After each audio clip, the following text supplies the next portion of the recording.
찬미 예수님, 네, 이렇게 초대해 주신 주임 신부님과 여러분 모두에게 진심으로 감사드립니다.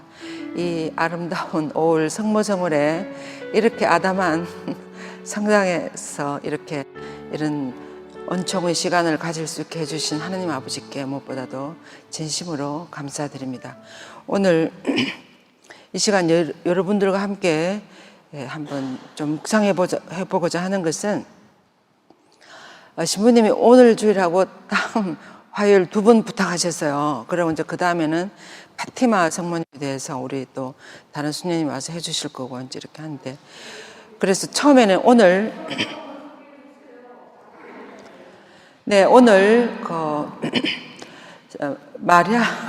마리아론 일반으로 성모님이 전체적으로 구원 역사 전체에서 여러분들이 알고 계시겠습니다만은 어떤 역할을 하신 정말 우리들의 너무나 소중한 어머니이신지에 대해서 여러분들과 함께 생각해 보고자 합니다. 우선 이 이콘을 한번 보십시오. 이것이 이콘입니다. 이 두루마리를 상징합니다. 이 두루마리는 구원 전체를 이야기합니다. 성모님은 이 구원 역사 전체 안에 함께 하셨다는 것을 나타내주는 그런 이콘이 되겠습니다. 처음 제가 이 이콘을 봤을 때 너무나 감동이 깊었습니다. 정말 성모님은 구원 역사 처음부터 앞으로 종말에 이를 때까지 우리들과 함께 아마 하실 겁니다. 그죠? 그러시는 것처럼, 그래서 성경에서도 창세기 3장 15절부터 시작해가지고 성경의 마지막 권인 요한묵시록 12장에까지 성모님이 등장하십니다. 그런데 우리가 이 구원 역사 전체에서 실제로 성모님이 역사 안에 하실 때는 언제쯤입니까? 구약 시대에 성모님이 등장하세요, 안 하세요? 구약 시대에 성모님이 실제로 역사 안에 드러나십니까, 안 드러나십니까? 잘 모르겠어요. 그러면 신약 안에서는 드러나십니까, 안 드러나십니까? 예수님을 잉태하고 예수님을 이 세상에 낳으실 때부터 이제 실제로 인간 역사에 보시는 거죠. 근데 구약 시대 안에서는 성모님 드러나지 않습니다. 근데 어떻게 구약 시대 안에서 우리와 함께 하시는가 하면, 이 구원 역사 전체에서 성모님이 하던 역할을 우리가 개관을 한번 해 본다면, 구약 안에서의 성모님, 그리고 예수님 유년시기 때의 성모님, 그리고 예수님 공생할 때의 성모님, 그리고 순환과 부활에서의 성모님, 그리고 이제 성령 강림 때의 성모님, 그리고 지금 우리 교회 시대인 우리들과 함께 하시는 성모님, 이렇게 해서 전체적으로 시간이 조금 빠듯하겠습니다만은 전체적으로 한번 보겠습니다. 그래서 우선 구약 성경 안에 성모님은 드러나진 않지만 어떻게 어디에 감춰져 있는지, 그래서 하나님은 사실 구원 역사라 그러면 성경에서 구원 역사가 어디서부터 시작됩니까? 누구의 부르심에서부터 시작됩니까? 성경 공부 많이 하실 것 같은데, 아브라함의 부르심에서부터 이제 구원 역사가 시작되는 거예요. 그래서 아브라함의 부르심에서 쭉 구약의 5,000년 역사가 진행이 되는데, 그 안에서 보면 구약은 아주 신약을 향해서 달려왔다고 그러잖아요. 그래서 구약의 결론이 예수님 이 세상에 들어오시는 거예요. 그래서 구약은 아주 느린 그림으로 그리스도의 오심을 준비하고 있습니다. 그런데 우리 첫 번째 그 구약의 조상인 아담과 하와는 첫 조상, 그분들은 그 하나님과의 어떤 계약을 어겼어요. 그죠? 그래서 그 낙원에서 쫓겨나게 됐어요. 그런데 쫓아내면서 하나님은 우리들에게 무언가를 약속을 하셨어요. 그때 누구하고 그렇게 약속을 하셨는가 하면, 처음에는 이제 아담에게 벌을 주시잖아요. 그죠? 그 다음에 이제 하와에게 벌을 주시고, 마지막으로 누구에게 벌을 주십니까? 대답을 아무도 안 하시기로. 누구에게 벌을 주세요? 뱀에게 벌을 주잖아요. 그죠? 뱀에게. 지금 여기 여러분들이 보시는 여기 보면 창세기 3장 15절에는 뱀에게 하나님이 벌을 주시는 장면이에요. 그래서 뭐라 그러시는가 하면, 나는 너와 그 여자 사이에, 너 후손과 그 여자의 후손 사이에 적개심을 일으키리니, 이렇게 나와요. 여자의 후손은 너의 머리에 상처를 입히고 나는 그의 발꿈치에 상처를 입히리라. 이런 말씀이 처음으로 이제 이렇게 우리에게 울려 퍼지는데, 여기에 보면 언제 이 이 구절의 핵심 내용을 보면 언젠가 지금은 사탄이 이겨가지고 아담과 하와를 꼬셔서 사탄이 이겨서 아담과 하와가 그 낙원을 잃게 하고 쫓겨나는 그런 장면이잖아요. 뱀이 승리하는 것처럼. 그렇지만 언젠가 여자의 후손이 너희 머리를 밟아버릴 것이다. 그래서 사탄이 패배하고 언젠가 선이 승리할 거라는 기쁜 소식을 처음으로 선포하시는 부분이 바로 여기에요. 그래서 이 창세기 3장 15절을 원복음이라고 그럽니다. 성경 전체에서 처음으로 우리들에게 주는 기쁜 소식이에요. 우리들의 첫 조상들이 하나님께 불순명해가지고 그거 낙원을 잃어버리고 죽음과 고통을 향해서 치닫는 그런 인간의 운명으로 돌아가게 됐어요. 그런 운명을 언젠가 여자의 후손이 너희 머리를 밟아버리고 다시금 선이 승리하는 그때가 올 거라는 것을 3장 15절에서 예언해 주고 있습니다. 그래서 이것을 원복음이라고 처음으로 울려 퍼지는, 여기에 보면 여기 나는 너와 그 여자 사이에 하면 지금 하나님이 뱀 너와 하와 사이에, 그리고 뱀의 후손과 그 여자의 후손 사이에 적개심을 일으키리니, 우리는 좋으나 싫으나 모두 다 하와의 후손들이에요. 그렇죠?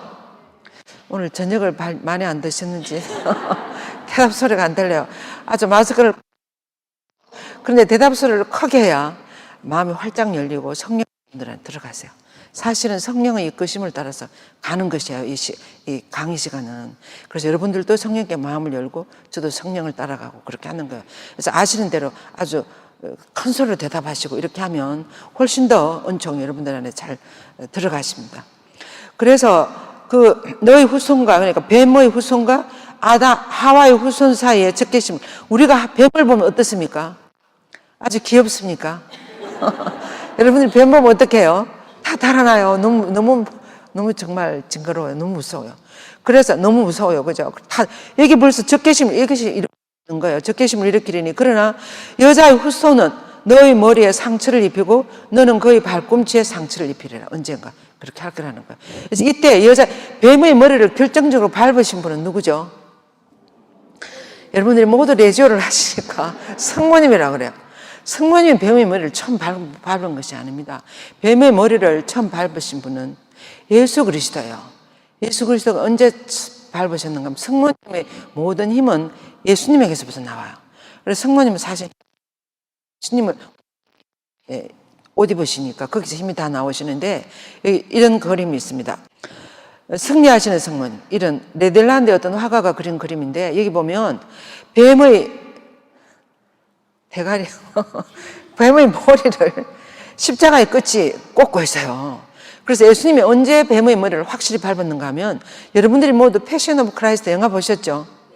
그 영화에 보면 첫 장면이에요. 첫 장면에 예수님이 겟세마네 동산에서 너무 괴로워하십니다.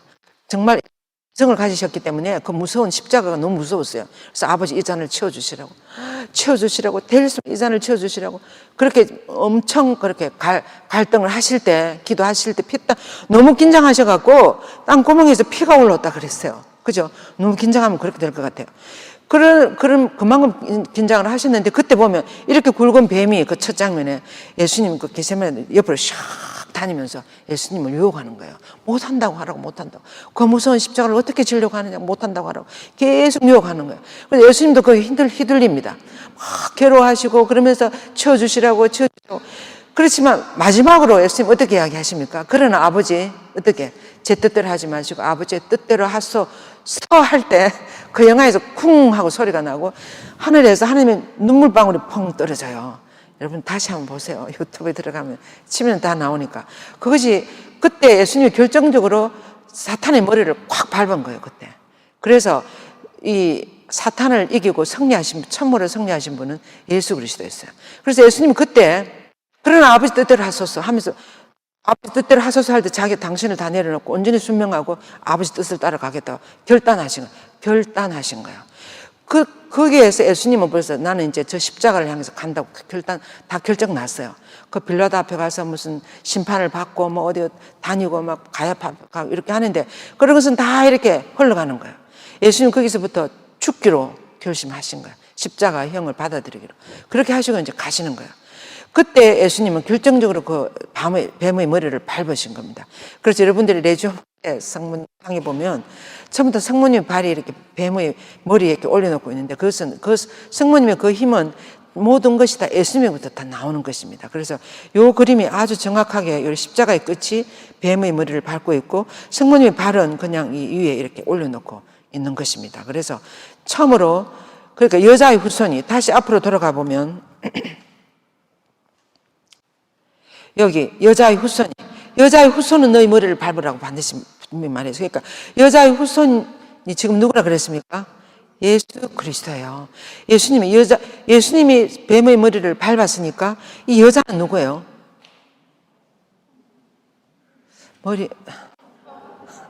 하와요. 여자의 후손이 너희 머리를 밟았어요. 그러니까 예수님이 뱀의 머리를 밟았으니까 이 여자는 누구예요? 성모님이에요, 성모님. 그래서 여자의 후손은 예수 그리스도가 이렇게 숨겨져 있고 사실은 예수님도 여기는 등장하지 않는 거죠. 이 이사야 예언자는 예수님이 오시기 700년 전에 활동하셨던 예언자예요. 그러니까 700년 전에 벌써 이런 원복음이 선포되었습니다. 울려 퍼지고 있는 거예요. 우리들에게 희망을 주고 있는 것입니다. 그러면서 여자의 후손이 너희 머리를 밟고 후손은 뱀의 머리를 결정적으로 밟았으니까 이 여자는 성모님이 되는 거예요. 그래서 이 여자의 후손이라는 이 빨간 글씨로 해놓은 이 안에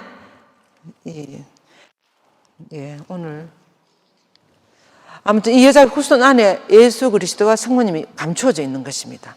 되겠습니까? 이 감추어진 이 두 인물이 700년 후에 드러나는 거예요. 그것을 이야기합니다. 그 다음에 이제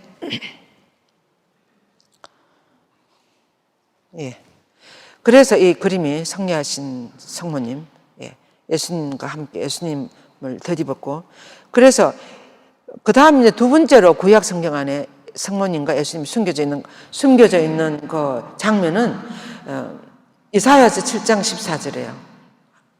아까는 창세기였습니다. 그죠? 여기서 보면 동정녀 임마누엘 잉태 예언이 나옵니다. 여기 보면 그러므로 주님께서 몸소 여러분에게 표징을 주실 것이다. 보십시오. 젊은 여인이 잉태하여 아들을 낳으니 그 임마누엘이라. 여러분들이 아주 많이 들었어요. 마태오복음에서도 성탄 때마다 동정녀가 잉태하여 아들을 낳으니 그 이름은 임마누엘이라. 이런 말씀을 많이 들었습니다. 이 장면은 이사야 예언자가 예수님 오시기 700년 전에 어떤 상황에서 예언을 하셨는가 하면 시리아가 이 이스라엘을 쳐들어왔어요. 시리아는 이스라엘 위에 있는 우리나라 만약에 저 위에 무슨 명나라나 옛날에 우리 조선은 한국은 조그만한데 그 위에 엄청 큰 나라들이 있었어요. 중국 그런 나라들처럼 시리아는 이스라엘 위에 있는 큰 나라에서 그 시리아가 쳐들어온 거예요. 그래서 이 이스라엘이 아주 바람 앞에 촛불처럼 됐습니다. 이럴 때 왕이 아하즈 왕이었습니다. 이럴 때 이사야 예언자가 아하즈 왕에게 하느님 아버지께 도움을 청하라고 어떤 표징을 주시라 그랬고 하나님 좀 어떡하라 그랬어요. 근데 구약 시대 보면 왕들이 예언자들의 말을 잘 듣습니까? 성경 공부를 좀 더 하셔야 될 것 같은데요. 예언자들의 말을 이스라엘 왕들이 잘 들었습니까? 아주 10명 중에서 9명은 안 듣는 것 같아요. 내가 볼 때. 너무나 안 돼. 아주 손을 꼽을 정도의 왕을 빼고는 안 듣습니다. 그래서 이 아장도 마찬가지예요. 그래서 하느님 아버지께 도움을 청하라 그러는데 하느님께 도움을 안 청하고 인간적인 머리로 어떻게 합니까? 시리아라는 큰 나라가 있어서 그 옆에 아시리아라는 더 큰 나라가 있으니까 아시리아하고 동맹을 맺어가지고 시리아를 쳐야 되겠다 이렇게 생각하는 이게 인간적인 사고방식이죠. 그래서 이 아하즈 이 왕도 자기의 그런 노선을 계속 고집하면서 하느님에게 도움을 청하지 않았어요. 그런데 이 예언이 700년 후에 성모님과 예수님이 와서 이루어지는 거예요. 근데 이제 조금 더 구체적인 이야기들은 해야 되는데 오늘 그런 이야기까지 다 못할 것 같아요. 그래서 이 여인 있잖아요. 이 700년 후에 성모님이 하느님 아들을 잉태하시고 이 세상에 탄생시키시잖아요. 이 여인은 부터 정말 뽑혔습니다. 여기까지가 이제 구약시대 성모님이에요. 요 구절. 그 이름을 임마누엘, 젊은 여인이 잉태하여 아들을 낳고 이름을 임마누엘. 임마누엘이 무슨 뜻입니까? 잘 아시는데 말을 크게 안 하시는가 봅니다. 주님이 우리와 함께 계시기 시작한 지가 언제부터예요? 누가 오실 때부터예요? 누가 이 세상에 들어오셔서 주님 우리와 함께 계시게 되었습니까? 예수님이에요, 예수님. 예수님이 이 세상에 들어오시기 전에 하나님이 이 세상에 안 들어오셨어요. 예수님은 하나님이시면서 하느님의 아들이신데 우리를 구원하기 위해서, 우리를 구하려고 이 세상에 들어오시려고 그러면 뭐가 돼야 되겠습니까? 하느님 모습을 우리가, 하느님 눈이 안 보이니까, 눈이 안 보이는 하느님의 모습을 이 세상에 들어 우리가 보지를 못하니까, 만약에 하느님이 당신의 아들을 무슨 새나 무슨 강아지나 이렇게 보냈다면 우리가 그분을 하나님으로 못 알아볼 거야. 근데 우리가 알아보고 말을 이해하거나 우리하고 똑같은 인간을 만들어야 되는 거야, 하나님이. 그래서 인간으로 당신의 아들을 이 세상에 내보내, 그분이 바로 예수 그리스도였습니다. 그래서 인간으로 만들어야 되니까 누가 필요합니까? 사람을 만들려면 여자가 필요해요, 남자가 필요해요. 그럴 때 여자 이 태가 필요해요. 그럴 때 픽업 되신 분이 성모님이었어요. 그런데 사실은 루드비크 성인은 이렇게 그것을, 하느님은 벌써 구원 계획 처음 시작할 때부터 미리 준비시켰던 세계가 바로 마리아였더라, 이렇게 루드비크 성인은 나중에 알아들었어요. 그래서 성모님은 사실 하느님 처음부터 준비시킨 그런 세계였습니다. 그런데 아무튼 성모님을 하느님은 선택하셔서 그렇게 구원 사업의 파트너로 그렇게 함께 하셨습니다. 그리고 이제 여기 보면 이 여인은 주님의 빛을 나고 가난한 사람들 가운데 빼어난 여인, 성모님을 이야기하는 거죠. 그래서 이 오랜 약속의 기다림 끝에 5,000년이나 기다렸습니다. 언젠가는 메시아를 보내줄 거라고 구약시대 사람들이 5,000년 동안 기다렸어요. 그러다가 이제 드디어 5,000년 지나서 이 시온의 딸인 이 여인과 더불어서 때가 차고 새로운 계획이 시작되었다.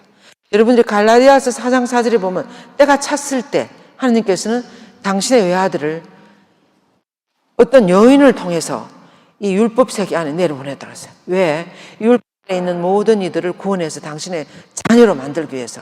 그것이 우리 구원의 아주 축소판이에요. 갈라디아서 4장 4절. 여기가 성모님이 신약 성경에 처음으로 드러나는 부분입니다. 그런데 이제 그게 때가 찼은 거예요. 무슨 말인가 하면 구약의 5,000년 역사가 사실은 다 망했어요. 하나님 말을 너무 안 들었습니다. 그래서 이제 이스라엘도 다 망해버리고 완전히 로마의 속국이 돼가지고 예수님 오시기 전에는 나라도 없었어요. 그리고 완전히 로마의 식민지가 돼. 그럴 때 하나님은 이제, 하나님께서도 정말 인간 구하기 위해서 창세기 이야기까지는 다 못하겠고 왜 우리를 만들었는지 이런 거 있지 않아요. 그러니까 아담과 하고 범죄하고 이런 건 나중에 이제 조금 나오겠습니다만. 그래서 이 때가 찼을 때 뽑힌 여인이 성모님이었습니다. 그 성모님을 시온의 딸이라고 그럽니다. 그 말은 무슨 말인가 하면 시온은 예루살렘의 또 다른 이름이에요. 그래서 예루살렘의 딸이다, 시온의 딸이다, 이 말은 구약의 딸이다, 그 말이에요. 우리가 유관순누나 하면 조선시대에 일본을 향해 독립을 이끌어낸 어떤 인물로서 우리나라의 어떤 집단 명사나 무슨 독립투쟁한 어떤 대표적인 인물로서 그렇게 유관순 누나라 그렇게 하지 않습니까? 그래서 유관순 누나 하면 우리는 일제의 독립 식민지에서 아주 가감하게 맞서서 우리 독립을 이끌어낸 분이다, 이렇게 생각하는 것처럼 성모님을 통해서 그렇게 기다리던 메시아가 왔어요. 그래서 성모님을 시온의 딸이라 그러는 거예요. 이스라엘의 딸이다. 5,000년 동안 기다렸던 이스라엘의 꿈이 이 빛이 난 이 소녀의 그 순명에 의해서 이루어지는 거예요. 그래서 성모님은 아주 네, 그렇게 해보겠습니다, 그 말 한마디 할 때 시온의 딸이 되는 거야. 온 이스라엘의 꿈이 다 이루어지는 그런 시온의 대표하는 어떤 그런 딸이 되는 거예요. 그래서 성모님을 시온의 딸이라 그럽니다. 이 시온은 구약 시대 구약의 딸이다, 이 말이죠. 그래서 이 딸을 통해서 구약의 꿈이 5,000년의 꿈이 이루어져서 마침내 메시아가 우리 안에 들어왔다, 그렇게 되는.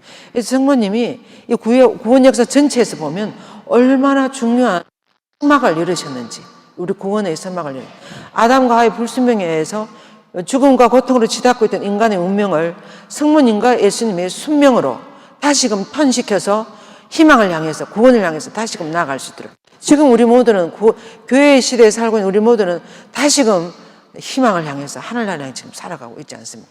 여정을 걷고 있는, 이렇게 턴시킨 바로 그 장본인이 성모님이었다는 것입니다.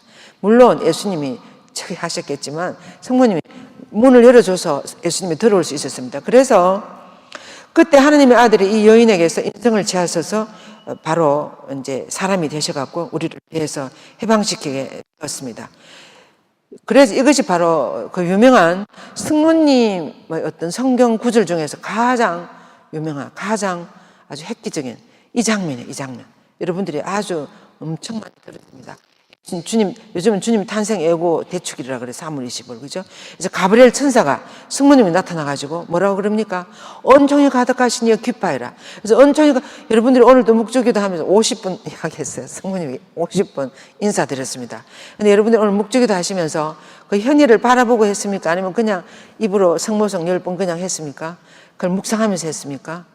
그래서 바오로 6세 교황님은 묵상을 하지 않는 영혼이 없는 육신과 같다 그랬어요. 시체와 같다 그랬어요. 시체.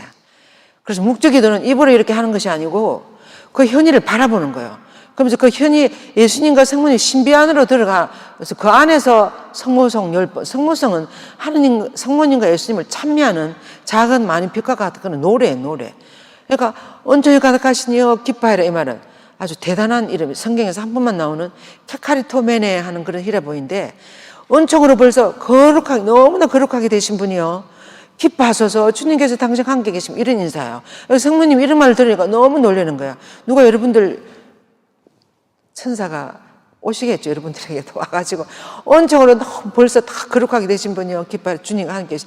이렇게 하면 이 특히 구약시대인데 구약시대는 하느님이 성전에만 있다 그랬어요. 그 성막 안에만 계약의 궤 안에만 하느님이 계신다 그랬어요.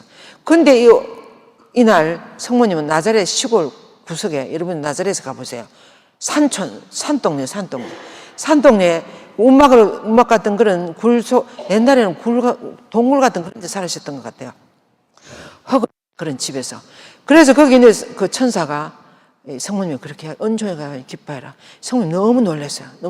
그래서 당황해가지고 막 이렇게 하는데 두 번째로 하는 천사의 말이 두려워하지 말아라 마리아야. 처음에도 사실은 마리아야 기뻐하라 이렇게 말해도 됩니다. 그런데 은총이 가득하신 마리아 이 말은 성모님이 어떤 분인가를 정체성을 이야기해 주는 거야. 성모님은 벌써 은총으로 너무나 거룩하게 되신 분이요. 아무도 침범할 수 없는 너무나 아름다운 세계, 은총이 넘치고 그런 빛이 가득한 그런 세계라고 지금 표현하는 거예요, 천사가. 그런데 성모님은 사실은 본인은 뭐가 뭔지 지금 잘 모르는 상태일 수도 있지 않겠습니까? 그러는데 주님께서 함께 계신다 이렇게 이야기하고. 그리고 이제 두 번째로 너무나 당하고 계실 때 두려워하지 말아라 마리아야. 너는 하느님의 총애를 받았다. 엄청 큰 총애를 받았다. 이제 너가 아들을 낳으니 그 이름을 예수라고 하여라. 이 아기는 지극히 높으신 분의 아들이 되어서 장차 이 나라의 왕이 되고 다윗의 왕자를 물받고 왕이 된다 그래서 왕이. 그래서 마리아가 자세히 들어보니까 메시아예요, 메시아. 이 구약시대 그때 5,000년 지났었어도 구약시대에 정말 계속 하나님이 그 약속을 믿고 언젠가 메시아를 보내주겠다고 하셨으니까 아무리 5,000년이 지났지만 그래도 하나님은 약속을 지키실 분이라는 것을 끝까지 믿고 그 메시아를 기다린 그런 사람들을 아나빔이라 그래요. 야외에 가난한 사람들.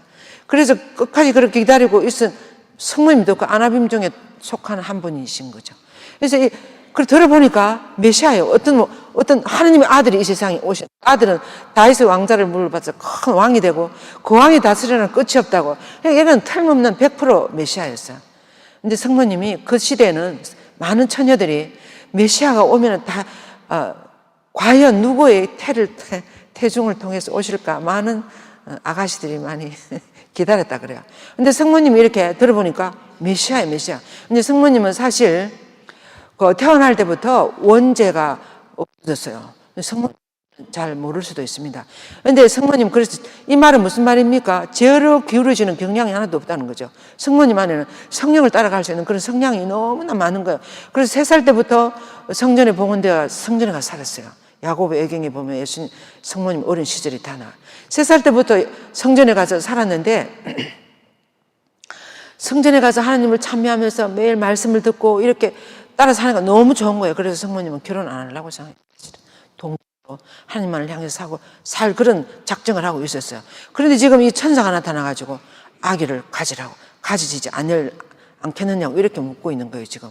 그래서 지금 들어보니까 이야기는 틀림없이 메시아인데 성모님이 안 하겠다고 할 수도 없고 하겠다고 할 수도 없고 그 시대는 처녀가 임신하면 어떻게 돼요?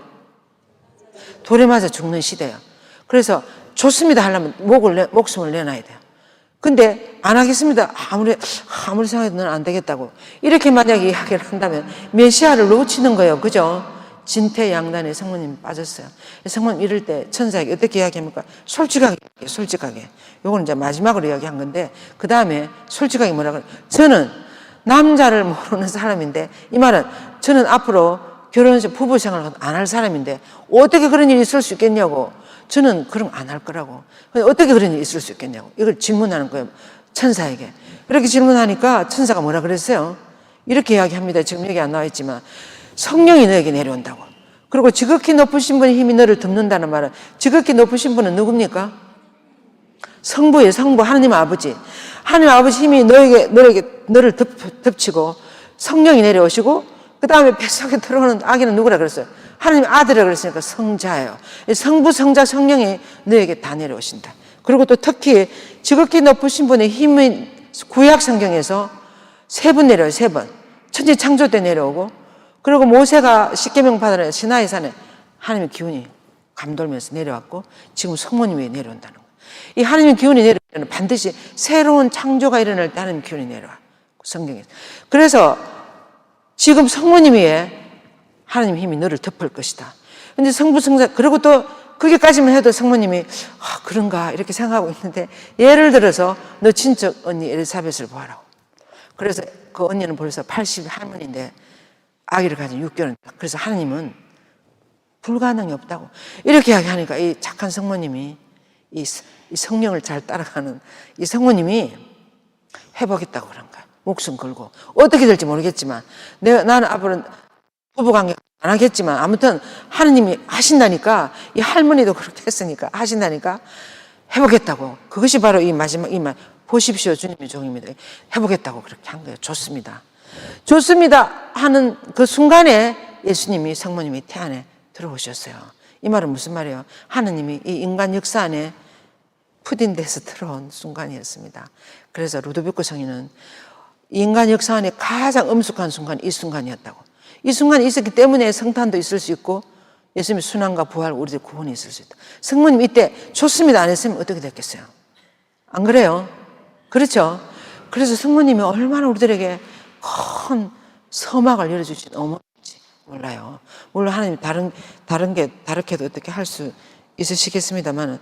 그래서 주님 탄생 예고, 이제 이게 여기서부터 예수님 유년 시절이 이제 시작되는 거죠. 그리고 이제 탄생 예고 때 이 여인은, 보세요. 옛 여인의 죽음에서 이게 다 나옵니다. 새 여인은 모든 것을 새롭게 하는 생명 자체를 낳아주심으로써 생명에 이바지하는 여인이 되었고, 그래서 교부들이 어떤 분들이에요? 8세기 전까지 교회를 이끌었던 어른들이에요. 교회를 지키고 이 모든 이단들로부터 보호하고 또 계속 유지하고 앞으로 나아가게 하는 한 어른들을 교부들이라 그러는데, 이 교부들은 성모님을 온전히 거룩하신 분, 또 제 온갖 더러움에서 물들지 않으신 분, 성령으로 빚어진 새로운 인간이라고 이렇게 불렀어요. 성모님은. 교부들, 8세기 전에 우리 교회를 이끌었던 여러 주교님들이나 신학자들이나 이런 분들이 성모님을 그때부터 벌써 이렇게 아름다운 이름으로, 호칭으로 표현을 했습니다. 그리고 이제 그래서 그 성모님은 온전히 자신을 예수님의 인격과 하나가 되어가지고 하나님의 아들과 구원의 신비에 온전히 보면 성모님은 처음에 성모님 왜 꿈이 없었겠습니까? 성모님도 사람인데 어떤 생각 다 있었는데 성모님은 아무것도 당신 원하는 대로 할 수 있는 아무것도 없었어요. 그래서 한스 우르본 발타살 같은 그런 20세기 유명한 신학자들은 성모님은 당신의 뜻을, 하나님의 구원 사업을 온전히 박탈당한 여인이었다고 그렇게 이야기했어요. 온전히 다 박탈당하고 온전히 하나님의 뜻이 성모님의 삶이 됐어요. 그만큼 당신을 비우셔서 우리들의 구원 역사를 일으키고 우리를 구원하셨다고. 구원하시는데 예수님과 함께 하실 수 있었다고 이렇게 이야기했습니다. 그리고 이제 교부들은 또 이렇게 이야기했습니다. 성모님 이때 누군가가 막 하겠다고 하라고 막 밀어붙여서 했습니까? 아니면 자유로운 그런 자기 의지에 의해서 좋습니다 이렇게 이야기했습니까?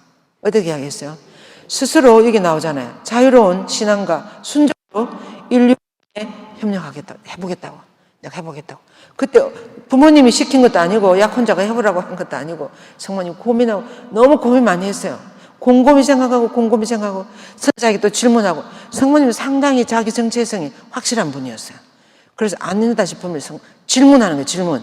제자들은 예수님이 뭐 3일 만에 나는 죽고 뭐 할 때 제자들은 너무 무서워서 물어볼 생각도 못했어요. 근데 성모님은 확실하게 질문하면서 어떻게 그런 일이 있을 수 있겠냐. 이렇게 해가지고 이제 결국은 하나님 뜻이 순명하도록 이렇게 됐습니다. 이레네오스 교부 아주 훌륭한 초기 교부였습니다. 이분은 순종하시어 자신을 구원의 원인이 되신 분이라고. 성모님이. 그리고 이제 다른 여러 교부들도 하와, 여기 보세요. 이걸 잘 보세요. 하와의 불순명으로 묶인 매듭이 마리아의 순종으로 풀렸다. 첫 하와가 불신으로 묶어놓은 것을 동정녀 마리아께서 믿음을 통하여 풀으셨다. 즉 하와를 통하여 죽음이 왔고 마리아를 통하여 생명이 왔다. 우리 구원 역사가 이렇게 된 거예요.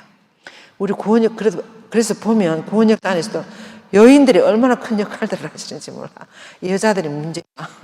구약시대의 한 여인에 의해서 완전히 우리 운명이 다 아주 죽음을 치닫게 됐어요.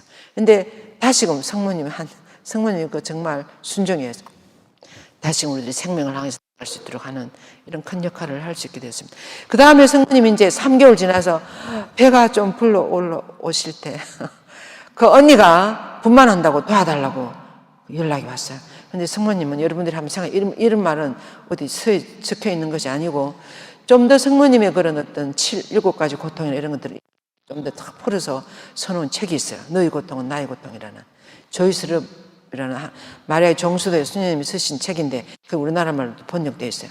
이게 보면 이럴 때 하면 성모님은 3개월 임신이 되어서 배가 불러오는데 아무도 몰라요. 그래서 약혼자 요셉은 어떻게 됐어요? 너무 실망해가지고 파혼하려고 지금 마음 먹고 있어요. 그런데 어머니한테 가서 부모님한테 가서 말할 수 있겠습니까? 제가 이렇게 어떻게 임신이 됐다고. 그러면서 어머니가 어디 가서 그렇게 됐느냐고 하면 성모님 뭐라고 대답을. 아무도 말할 수 없었어요. 근데 배는 불러오르고 성모님 얼마나 불안했겠어요. 그리고 동네에서 들키면 목숨 내놔야 돼요. 아주 무서운 일이 일어날지도. 그래서 성모님은 생각나는 것이 그 천사가 엘사벳 언니를 이야기해 줬어요. 엘사벳 언니가 생각나는 거야. 엘사벳 언니한테 가서 이 속을 털어놓고 싶은 거야. 안 그렇겠습니까? 고개를 끄덕끄덕 한 3분 정도밖에 없는 거예요. 그래서 이 불안한 마음을 도와달라 그러니까 때는 이때다 하고 그 먼 길을 나자렛에서 그 엘사벳 언니가 사는 아인카림이라는 베들레헴에서 한 7km 정도 떨어진 아인카림이라는 곳은 우리나라 평양에서 한 대전이나 대구나 이렇게 가는 그런 거리예요. 지금 같으면 뭐 KTX 타고 갈 수 있지만 그때는 그런 거 있었습니다. 걸어서 가요. 걸어서 서둘러서 빨리 가는 거야. 언니한테 가서 이 속을 털어놓고 또 언니도 정말 하나님의 그 불가능한 일이 어떻게 이루어졌는지 그것도 보고 싶고 그래서 아주 서둘러서 갔어요. 그래서 갔는데 이 언니가 뭐라고 그럽니까? 엘사벳 그 아인카림에 있는 엘사벳 방문 성당에 가면 정원에 이런 조각이 있어요. 그래서 이 언니가 뭐라 그랬죠, 처음에? 당신은 친척 동생이라 그랬어요, 마리아가. 그래서 너는 여인들 중에 가장 복이 많다. 태중의 아들 예수님 또한 복이 많다. 이것이 성모성 후반부예요. 성모성, 은총에 가면 기뻐할 주님께서 함께 계십니다. 그것은 가브리엘 천사 한 문장이에요. 그 다음에 두 번째 문장은 이 엘사벳 언니가 여인들 중에 복이 태중의 아들 예수님 또한 복이 많습니다. 이 두 문장이 이어져서 성모성 전반부가 됐어요. 근데 우리나라 처음에 어떤 신부님이 번역하면서 이 두 문장을 이어버려가지고 의미가 좀 많이 희석됐어요. 근데 사실은 떼서 말해야 돼요. 성모성. 이 두 문장이 이어져서 아무튼 성모성 전반부가 되고 나중에 천주의 성모 마리아님 이 말은 후대에 우리 사람들이 붙인 거예요. 그래서 이런 성모성인데 여기 보면 여인들 가운데 가장 복되시 이렇게 뭐라 그런가 하면 언니가 주님의 어머니께서 나에게 오시다니 어찌 된 의미 이렇게 이야기합니다. 성모님 보고. 성모님이 주님의 어머니라는 말을 들어본 적 있습니까? 상상도 못했어요. 지금 배 속에 아기가 들어와 있지만 하나님 아들이라 그랬지만 보이지도 않았는데 어떻게 아무튼 성모님 너무 불안한데 주님의 어머니께서 이렇게 엘사벳 언니가 이야기하니까 언니 품에 안겨 가만히 생각해보니까 내 뱃속에 들은 아이가 누구예요? 주님의 주님, 하나님의 아들. 그러니까 내가 주님의 어머니가 됐어요, 안 됐어요? 됐어요, 안 됐어요? 저 뒤에는 대답 안 해요. 대답을 크게 해야 여러분들의 것이 된다고 제가 말씀드렸습니다. 그래서 주님의 어머니가 된 거예요, 성모님. 가만히 생각해보니까. 그래서, 그러고 이제 주님, 어찌된 일이 보십시오. 이제 이게 아기들이, 지금 이 두 여인의 뱃속에는 누가 있습니까? 엘사벳 언니의 뱃속에 누가 있어요? 세례자 요한. 성모님 뱃속에 누가 있어요? 이 대단한 새로운 신약의 시대를 열 예수 그리스도가 계시는 거예요. 이 두 아기. 이 두 여인의 만남은 아주 우리 구원 역사 전체에서 아주 막상막한 순간이에요. 구약과 신약이 만나는, 구약과 신약이 갈라지는 순간. 또 구약의 마지막 인물인 세례자 요한과 신약을 여는 예수 그리스도를 만나는 그런 순간이에요. 대단한 역사적인 순간입니다. 이때 또 이 언니가 마지막으로 뭐라, 너는 너무 잘했다. 왜? 하나님이 하신 말씀이 그대로 이루어져 믿었으니 너는 너무나 복이 많다.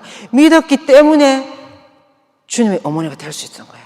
믿었기 때문에 이 구원의 서막을 열 수 있었던 거예요. 성모님이 이렇게 모든 걸 하실 수 있었던 것은 천사를 통해서 하신 하나님의 말씀이 그대로 이루어지려고 믿었기 때문에 그렇게 됐어요. 안 그렇습니까? 대답도 안 하시네. 여러분들도, 우리도 마찬가지예요. 우리도 성경에서 말씀하시는 그 말씀을 믿으면 그렇게 되는 거예요. 부활하신 예수님을 믿고 예수님을 따라서 계속 가면 하늘나라로 가는 거예요. 영원한 생명을 사는 거예요. 100년만 사는 것이 아니고 영원한 생명을 살아가는, 그 믿습니까? 이게 대답 소리 하나도 안 들려. 그래서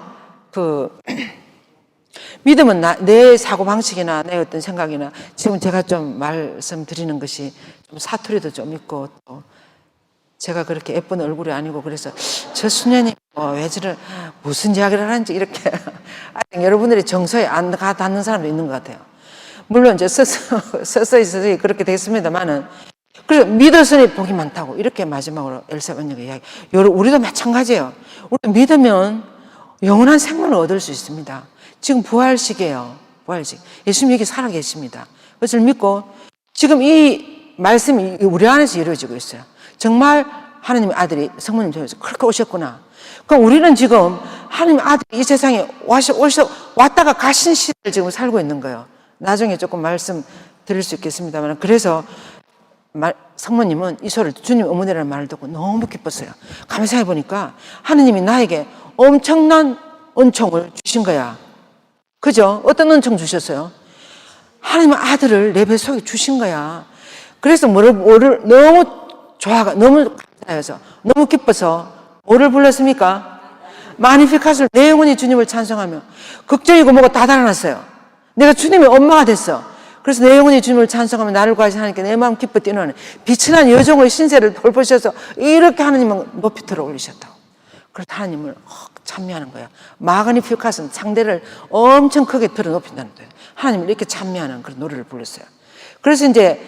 그래서 성모님의 잉태시기는 그렇게 끝나는 거예요. 예수님 잉태시기는. 그렇게 하고 이제 예수님을 낳고, 예수님 낳는 거 여러분들이 잘 아세요. 여러분들이 이스라엘 성지순례 가면 이 들판, 목자들의 들판이라는 데가 있어요. 목자들의 들판에서 목자들이 양을 치고 있는데, 그게 베들레헴에만 다 속하는가 봐. 그래서 베들레헴은 또 이쪽에 있고 있습니다. 이렇게 예수님, 이제 성모님 예수님을 드디어 낳는 거예요. 그죠? 그래서 이 임신 중에 호적 등록을 하러 갔어요. 그래서 첫 아들을 낳았습니다. 첫 아들을 낳아서 그 첫 아들을, 목동들이 양을 치고 있는데 천사가 나타나서 뭐라 그랬어요? 두려워하지 마. 오늘 이 동네에 너무나 기쁜 소식이 왔다고, 울려 퍼진다고. 무슨 소식? 구세주 그리스도가 이제 여기 오늘 이 동네에 태어났다고. 그래서 그 아기를 알아보는 표는 포대기, 한 아기가 포대기에 사해가지고 말밥통에 눕혀놓으면 그런 아이가 발견하면 그 아기가 바로 구세주라고 이렇게 이야기했어요. 그래서 이 시대에 구세주를 알아보는 표가 한 아기가 포대기에 사해가지고 말밥통에 아기 놓여있는 거 봤습니까? 어느 거지도 그렇게 안 할 거야, 아마. 어떤 사람이 아기를 말 먹는 먹이 통에다 그렇게 아기를, 성모님뿐만 아니라 예수님은 얼마나 비천하게 들어왔는지 이걸 알 수 있어요. 왜 이렇게 들어오셨을까? 이거는 여러분들 묵상해 보셔야 돼요. 이 성탄의 의미예요. 왜 이렇게 비천하게 들어오셨어요? 성모님도 얼마나 이 귀한 아기를 따뜻한 방에 예쁜 포대기에 사서 그렇게 낳고 싶었겠습니까? 성모님 당신 원하는 거 하나도 안 됐어요. 딱 그냥 아버지 하는 대로 그냥 베들레헴 마구간에 가서 아기를 낳게 되는 거예요. 그래서 여기 포대기사에서 구유에 누인 아기를 보면 그 구세주인 줄 알으라고. 그리고 여기서 그들은 들을 자리가 없었다 그랬어요. 하나님의 아들이 인간 세상 안에 들어왔는데 우리 인간은 아무도 하나님께 방 한 칸도 안 내드렸어요. 근데 그 시대에 여러분들이 내가 그 동네에 살았더라면 우리 따뜻한 안방을 내드렸을 텐데 이렇게 생각하시죠? 또 대답 안 하시는 거야. 지금 여러분들의 아파트에 지금 이 젊은이 요셉 성인과 마리아의 모양이 어떻겠습니까? 큰 먼 길을 당나귀를 타고 그렇게 왔어요. 배는 만삭이 되고 부인은 아주 만삭이 돼가 이렇게 그 앞에 나타나는데 모습이 어떻겠습니까? 얼마나 정말 노숙자 비슷하지 않았겠습니까? 이 가난한 분들이었어요. 그래서 나타났을 때 아무도 방에서도 안 주는 거야. 그 여관 사람들이 지금 엄청 성숙인데 성숙이 아니에요. 호적 등록하러 모든 사람이 와서 여관에 지금 방이 없어요. 그러니까 자꾸 밀어내는 거야. 밀어내. 방이 없으니까 나중에 지나가던 그렇게 프로스 선언 책에 보면 그렇게 지나가던 나그네가 보니까 너무 딱한 거야. 여관 주인들은 방을 하나도 안 내주고 사실은 삐까번쩍하게 나타났으면 방이 엄청 서로 모셔가려 할 거야 아마. 근데 너무나 불쌍한 노숙자의 모습으로 나타나니까 그래서 저 돌아가면 그 좀 조용한 마곡간이 있다고. 거기 가서라도 어떻게 해산을 해야 되지 않겠냐 이렇게 지금 이야기한 거예요. 그래서 거기 가서 지금 하시는 거예요. 그러는데 들어갈 자리가 없다. 여러분들이 아파트 앞에 노숙자들 문 두드리면 열어줄 사람 있습니까? 손 들어보세요. 열어줄 사람. 아무도 없어요. 우리도 똑같아요. 이 동네 사람들이랑 우리랑 똑같습니다. 그러니까 이 말은 하나님의 아들이 이 세상에 들어왔는데 아무도 마음을 열어드리지 않는다는 거예요. 아무 들어갈 자리가 없었다. 그래서 요한복음 1장에 그렇게 나오죠. 말씀이 세상에 왔지만 아무도 세상에 말씀 받아들이는 사람이 없다. 지금 여러분들은 모두 잘 받아들이는 사람처럼 보여요. 묵직도도 열심히 하시고 이렇게 오라토리오 한다고 묵직이 소송을 해오셔서 하시고 이러면서 서서히 여러분들의 마음이 열리는 거예요. 이 마음이 한꺼번에 열리는 게 아니에요. 서서히 열려서 불쌍한 이 시대에는 하나님 알아보는 표가 뭐예요? 하나님 뭐라 그랬어요? 가장 보잘것없는 사람이 바로 내다 그랬어요. 이 시대는 포대계 사회가 아기가 말구에 누이 그것이 내지만 지금 이 시대는 가장 보잘것없는 사람이 내다. 그러니까 여러분들 주위에 보잘것없는 사람이 예수님이에요. 예수님. 안 그래요? 맞아요? 틀려요? 큰 소리로 대답해 보시라고. 맞아요? 틀려요? 맞아요. 가장 보잘것없는 그들에게 여러분들 죽어서 하나님 앞에 가면 그거 묻는다 그래서 너희들이 어디 살았냐? 우리는 여의도 살았습니다. 뭐 그런 거 하나도 안 물어요. 하나님이 뭐 묻는다 그랬어요? 내가 헐벗었을 때 굶주렸을 때 뭘 나에게 뭘 해줬느냐 그거 묻는다 그랬어요. 그럼 뭐 대답할 말이 있어야 안 되겠습니까? 그렇죠? 그리스도인들 하나님의 자녀가 되었다는 것은 바로 이거예요. 여러분들 이런 거 안 하면서 나는 세례 받았고 뭐 영세 받았고 진짜 가톨릭 신자고 뭐 껍데기만 신자야. 이거 진정한 하나님의 자녀가 된 것이야. 하나님의 자녀라는 말은 하나님이 우리 아버지고 우리 모두가 다 우리 자녀 우리 다 한 가족들이라는 말이 아니겠습니까? 지금 그것을 지금 여기서 지금 이야기하고 있어요. 들어갈 방이 없었다. 그죠? 그들은. 그리고 이제 아기를 복원하는 거죠. 8일이 되어서 복원하러 가고 이것은 이제 좀 길게 안 하겠어요. 벌써 시간이 많이 지나. 그래서 할례를 받게 해야 되고 이 아기가 8일 만에 이스라엘의 모든 남자아이들은 그리고 이제 정결례를 성모님이 아기를 낳아서 피를 흘렸기 때문에 남아를 낳았기 때문에 40일 만에 정결례를 해야 돼요. 여자아이를 낳으면 80일 만에 정결례를 치르고 그리고 또 하나는 첫아들을 봉헌해야 돼요. 첫아들, 맏아들, 사내아이, 맏아들을 봉헌해야 돼요. 이 세 가지 예식을 하러 이제 이렇게 갔습니다. 그래서 다 성전에서 하고 나오는데 이 노인이 시므온이라는 한 노인이 나타났어요. 아주 너무나 거룩하게 보였고 아주 엄숙하게 보이고 이러시는데 이분이 이 아기를 좀 달라 그랬어요. 성모님 좀 처음에는 머뭇머뭇 하다가 이 노인의 얼굴이나 이런 걸 보니까 너무나 아주 그런 빛이 보였다고 그렇게 너희 고통은 나의 고통이다. 그 책에 보면 이렇게 풀어놨어요. 그래서 성모님이 아기를 넘겨줬어요. 그러니까 이 노인 이 시므온 아기를 들고 아버지 찬미 받으소서 이 내가 눈을 감기 전에 당신의 구세주를 보게 해주셔서 너무 감사합니다. 이 말은 이야기가 구세주라는 말이에요. 그래서 이 구세주를 이렇게 찬미하고 감사하고 거기까지 너무 좋았는데 그 다음에 이제 이렇게 아기를 내리면서 이 아기는 장차 반대받는 표적이 된다고 그랬어요. 뭐 이스라엘의 많은 사람 이 아기 때문에 구원을 받는 사람도 있고 이 아기 때문에 걸러 넘어지는 사람이 많다고 그러면서 반대받는 표적이 되어서 이러면서 성모님에게 눈을 돌리면서 당신의 마음은 예리한 칼에 찔리듯 아픔을 당할 것이다. 이 말은 아기 예수님과 성모님의 미래에 대해서 고통에 대해서 예언하는 거예요. 이제 서서히 성모님과 예수님의 삶에 있어서 십자가의 그림자가 드러오기 시작하고 있습니다. 처음에 잉태하고 주님의 어머니라는 소리 듣고 많이 부르고 아기를 낳고 할 때는 너무 좋았어요. 너무 기쁘고 정말 메시아가 이렇게 생각했는데 이제부터 앞으로 어떻게 구원 사업이 이루어지는지를 서서히 그것이 드러나고 있습니다. 그리고 이제 이러다가 정말 12살, 예수님 12살 됐어요. 12살 때 예수님을, 12살 때 무슨 일이 있었죠? 잃어버렸어요. 그죠? 여러분들도 아이들 잃어버렸어요. 며칠간 잃어버렸습니까? 3일간, 사흘간. 사흘쯤 잃어버리면 여러분, 부모님들의 얼굴이 어떻게 될까요? 마음이. 완전히 졸도하기 직전처럼 아주 정말 성모님도 마찬가지예요. 이게 대한 해설도 너무나 적나라하게 너의 고통은 나의 고통 그 책에 적혀져 있어요.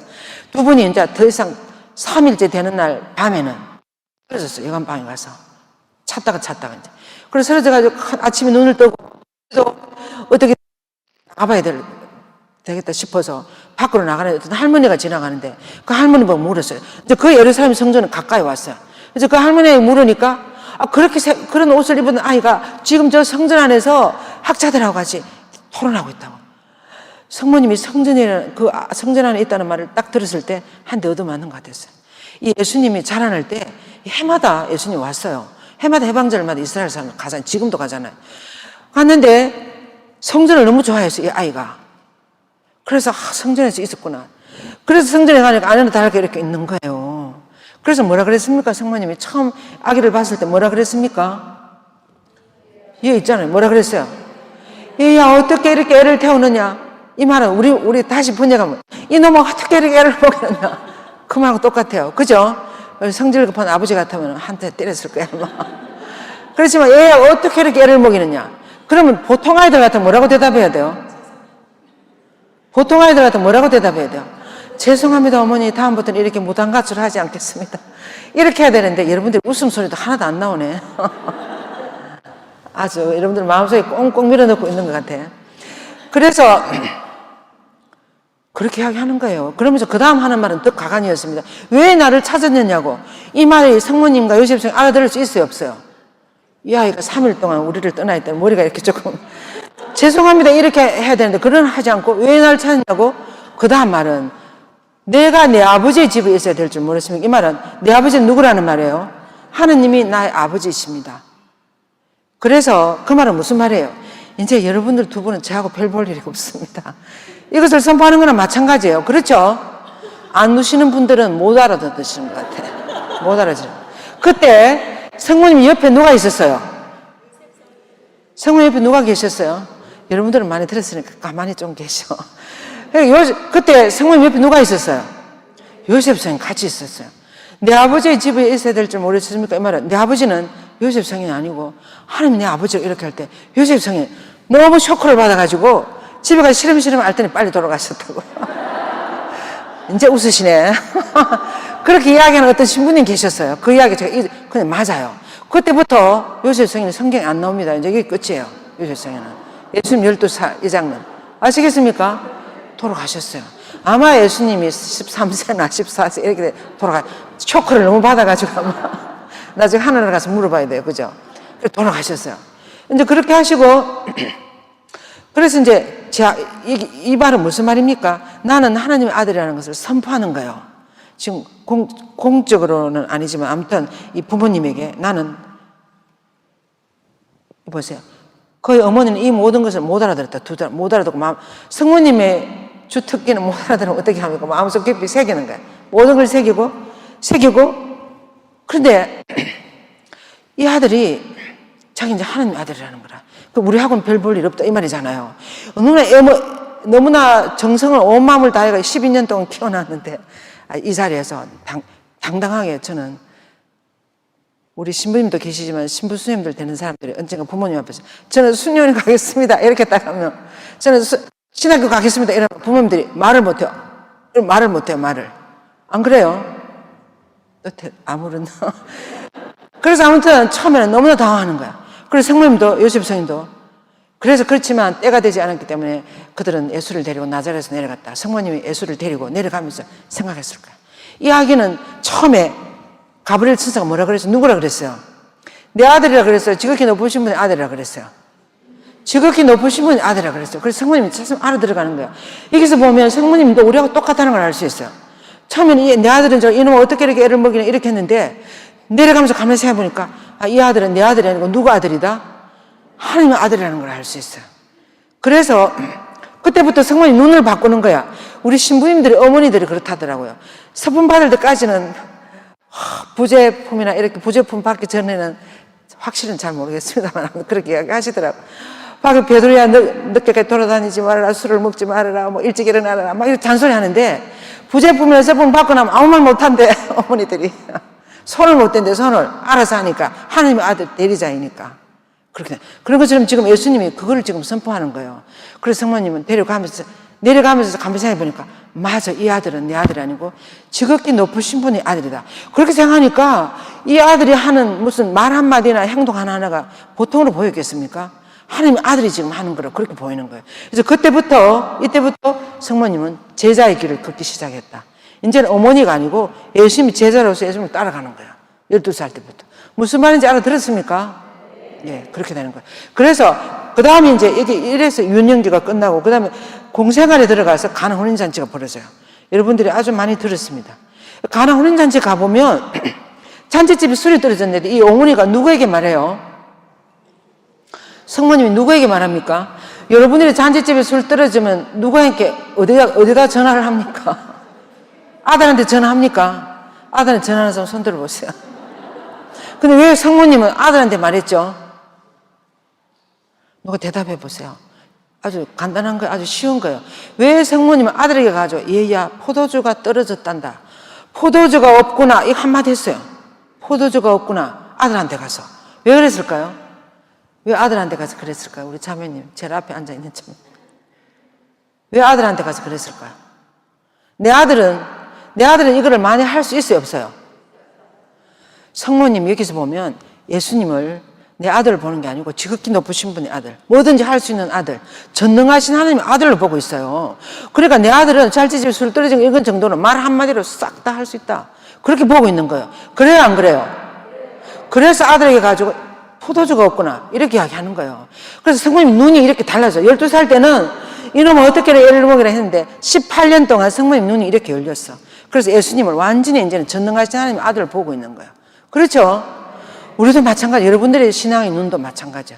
정말 신부님을 하나님의 대리자로 보고 있는지, 아니면은 뭐 어쩌고 이렇게 하는지. 정말 신부님들이나 수님들은 이러나 저러나 하나님께 다 바친 사람들이에요. 그래서 인간이기 때문에 결점이 없을 수가 없어요. 그렇지만 여러분들이 다 그런 것을 덮어주고 이렇게 하셔야 돼요. 그래야 하나님 일을 잘 할 수 있도록. 안 그렇습니까? 그래서 지금 성모님도 마찬가지예요. 아들 예수에게. 그래서 포도주가 없구나. 예수님 뭐라 그랬어요? 여인이요. 그것이 저와 무슨 상관이 있느냐고. 저는 지금 때가 되지 않았다고. 이렇게 이야기했어요. 여인이요 그랬어요. 요한복음에는 성모님을 여인이요 그래 예수님이. 왜 그런가? 요한복음은 엄청 제일 마지막으로 씌워진 복음으로서 엄청 상징적인 그런 복음으로서 이제 성모님을 공생활에 들어가면서 성모님을 내 어머니로 보는 것이 아니라 온 인류의 어머니로, 앞으로 이 모든 나를 믿고 오는 모든 신앙인들의 어머니로 지금 성모님을 그렇게 보고 있는 거예요. 그래서 객관적인 한 여인으로 당신은 이 모든 아이들을 나에게 데려와야 하고 여인이요 당신이 그것이 나 무슨 상관이, 이렇게 어머니를 자기를 낳은 어머니하고 싹 빼놓았습니다. 지금 여기서부터. 그래가지고 그것이 저와 무슨 상관이 있냐고 이렇게 하는데도 성모님 어떻습니까? 밀어붙이는 거야. 일꾼들한테 무슨 저분이 시킨 대로 하라고. 그러니까 예수님 할 수도 없고 안 할 수도 없고. 그래서 예수님 했어요. 예수님은 누구 말이 움직이는 사람이에요? 성부의 말이 움직여요. 그때 아마 성부께 물어보지 않았을까. 그러니까 하나님 아버지께서 해주라 왜 그렇습니까? 성모님이 뭐라고 부탁을 하면 하느님도 그렇고 예수님도 그렇고 거절할 수 있을까요? 없을까요? 왜 거절을 못할까요? 성모님은 하나님 아버지 구원 사업을 위해서 온몸을 바친 여인이야. 너무나 그 말을 잘 들어준 거야. 예수님을 잉태해서 사람으로 만들어내서 구원 사업이 되도록 적극적으로 자기의 모든 것을 다 바쳐서 협조한 여인이에요, 마리아는. 안 그렇습니까? 그러니까 성부께서도 예수님도 성모님이 엄청난 빚을 졌다고 했어요. 우리 인간적인 사고방식 생각해 보면 너무나 큰 역할을 해준 거예요. 그래서 성모님이 뭐라 그러면 성부도 그렇고 예수님도 그렇고 성자는 말할 것도 성령께서 거절을 못하는 거예요. 우리가 누구한테 큰 은혜를 입으면 그 사람 청을 거절을 잘 못하잖아요. 그렇죠?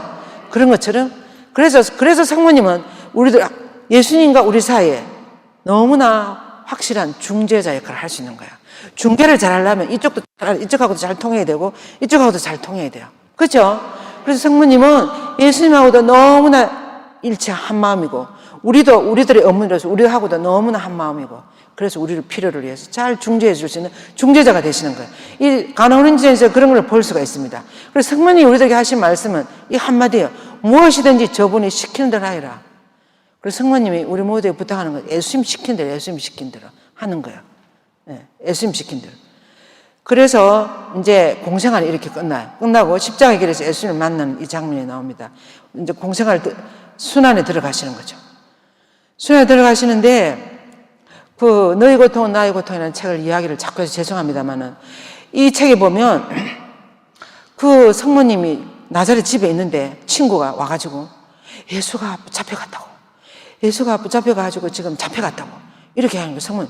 성모님 너무 놀래가지고 그릇을 떨어뜨려 나오면서 정신이 하나도 없어요. 그러고 나자렛 예루살렘으로 막 가는 거야. 가가지고 예수를 찾아서 예수가 어디로 가는지 그 친척, 그 친구, 그 살로메라 하던가 뭐 그분하고 찾으러 가가지고 막 이렇게 하는데 그때 벌써 예수님은 저 밑에서 완전히 재수가 되고 십자가 그 행목을 쥐고 짐승처럼 끌려 올라올 때 성모님 혼자 예루살렘 들어간 거예요.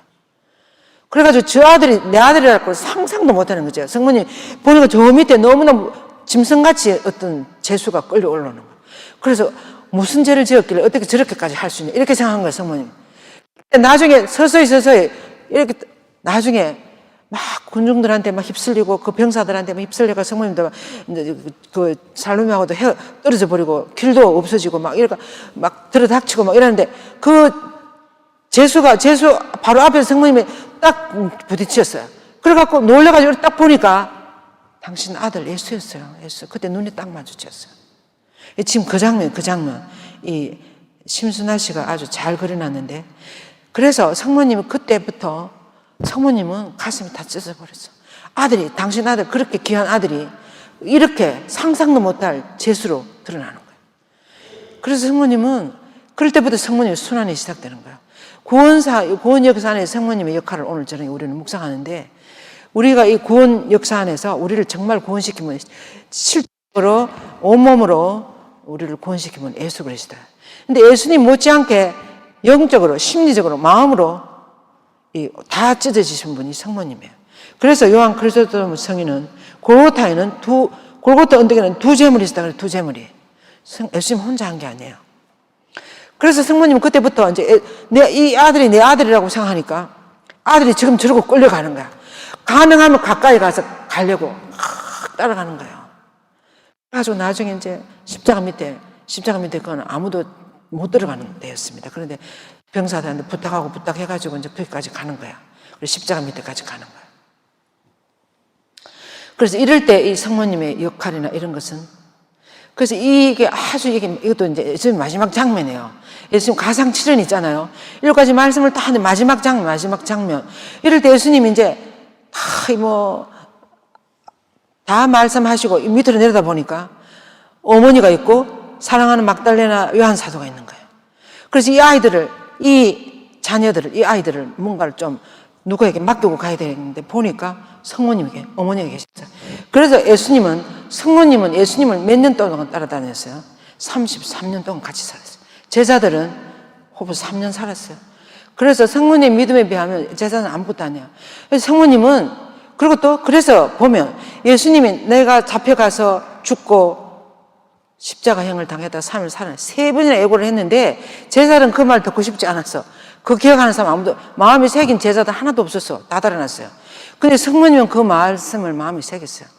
그래서 성모님은 이 십자가 밑에도 하나님을 믿는 거예요.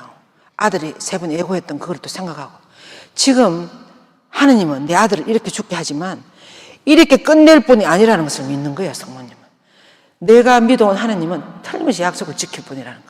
내 아들은 헛말을 하는 아들이 아니고 3일 만에 살아나갔다고 했으니까 뭔가 일어날 거라는 걸 성모님이 믿는 거예요. 그래서 십자가 밑에까지 갈 수 있는 거야. 힘이, 어떤 엄마가 죽어가는 아들 십자가 밑에까지 갈 수 있는 어머니가 어디 있어요? 다 여러분들 같으면 다 응급실에 다 실려갔을 거야 아마. 안 그래요? 또 대답 안 하시는 거야. 그래서 아무튼 이런 그런 상황이 지금 여기. 근데 예수님은 내려다보고, 그래서 예수님은 성모님을 사실은 온 인류의 어머니가 되도록 33년 동안 훈련시켰다고 할 수 있어요. 성모님 가슴이 다 찢어져서 온 인류를 품을 수 만큼 넓은 품이 되도록 그렇게 성모님은 수련을 받아요, 수련. 예수님은 그 엄청난 고통을 겪으면서. 그래서 예수님도 성모님은 여기서 믿는 거예요. 그래서 뭐라 그래요? 먼저 성모님 보고 이야기해요. 여인이요, 이분이 당신의 아들입니다. 이 말은 이 아이들을 잘 데리고 와야 됩니다. 이 사명을 맡겨줬어요. 그러고 난 다음에 이분이 내 어머니시다. 우리 보고는 이분을 너희 어머니로 모시고 이 어머니 말 잘 듣고 와야 된다. 이것을 모자 관계를 맺어주는 거예요. 거기서. 그래서 성모님이 우리 모두를 맡겼다고 할 수 있어요. 이 상징적인 복음이라고 그랬잖아요. 그래서 요한 사도는 우리 모든 그리스도인들을 대표해서 써 있다 그랬어요. 그래서 우리 모두를 성모님께 맡기고 성모님 우리 어머니를 주시고 가는 거예요. 그래서 우리 가톨릭 교회는 어머니가 계셔요. 어머니가 계시는 집하고 개신교같이 어머니가 없는 집하고 어떻습니까?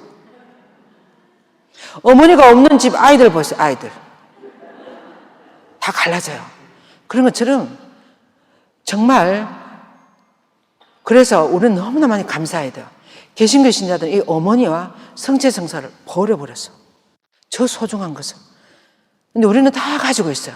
그래서 너무나 감사하면서 성모님을 정말 사랑해야 돼요. 사랑하고 여러분들이 어머니 말을 어머니 시킨 대로 따라가면 어디로 가겠습니까? 어디로 간다고 생각하십니까? 하늘나라 간다고 생각하는 사람 손 들어보세요. 손 안 드는 사람 뭐예요? 그러면 지옥으로 데려간다는 사람 손 들어보세요. 그럼 아무도 안 들어갈 거라고 생각하는 사람. 이 손 안 드는 사람이 항상 문제야. 손 안 드는 사람이 항상 양다리 걸치고 그냥 이것도. 신앙에서는 이렇게 하면 안 돼. 결단해요, 결단. 확실하게 해가지고 따라가야 돼요. 따라 나서야 돼요. 따라 안 나서고 매일 그냥 민거적 그냥 이러고 있다가는 아주 큰 코다지. 하나님이 미지근하면 뱉어버린다 그랬어. 그래서 확실하게 해야 돼요. 정말 믿음이라는 것은. 그래서 성모님 아까 뭐라고 했어요? 무엇이니 이분이 시킨 대로 하리라. 그것이 성모님 말씀이에요. 그 말씀을 잘 따라서 하면 여러분들이 딱 하늘나라 다 가요. 다 가고 하나님의 자녀로서. 하나님은 너무나 자비하시기 때문에 여러분 모두를 다 데려가실 거예요 아마. 데려가시는데 너무 하나님 속을 썩이지 말고 하나님 마음을 많이 읽어드리고 하나님 사랑에 많이 응답하면서 많이 사랑하면서 그렇게 살아가면 여러분들의 삶도 더 아름답지 않겠습니까? 여기서 우리 다음 시간에 이제 그건 조금 다음 주에 조금 말씀드리겠습니다.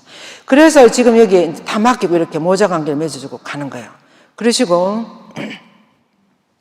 여기서 보면 당신 어머니 곁에 쓰신 사랑하는 제자를 보고 여인이요 이 사람 당신 제가 다 말씀드렸어요.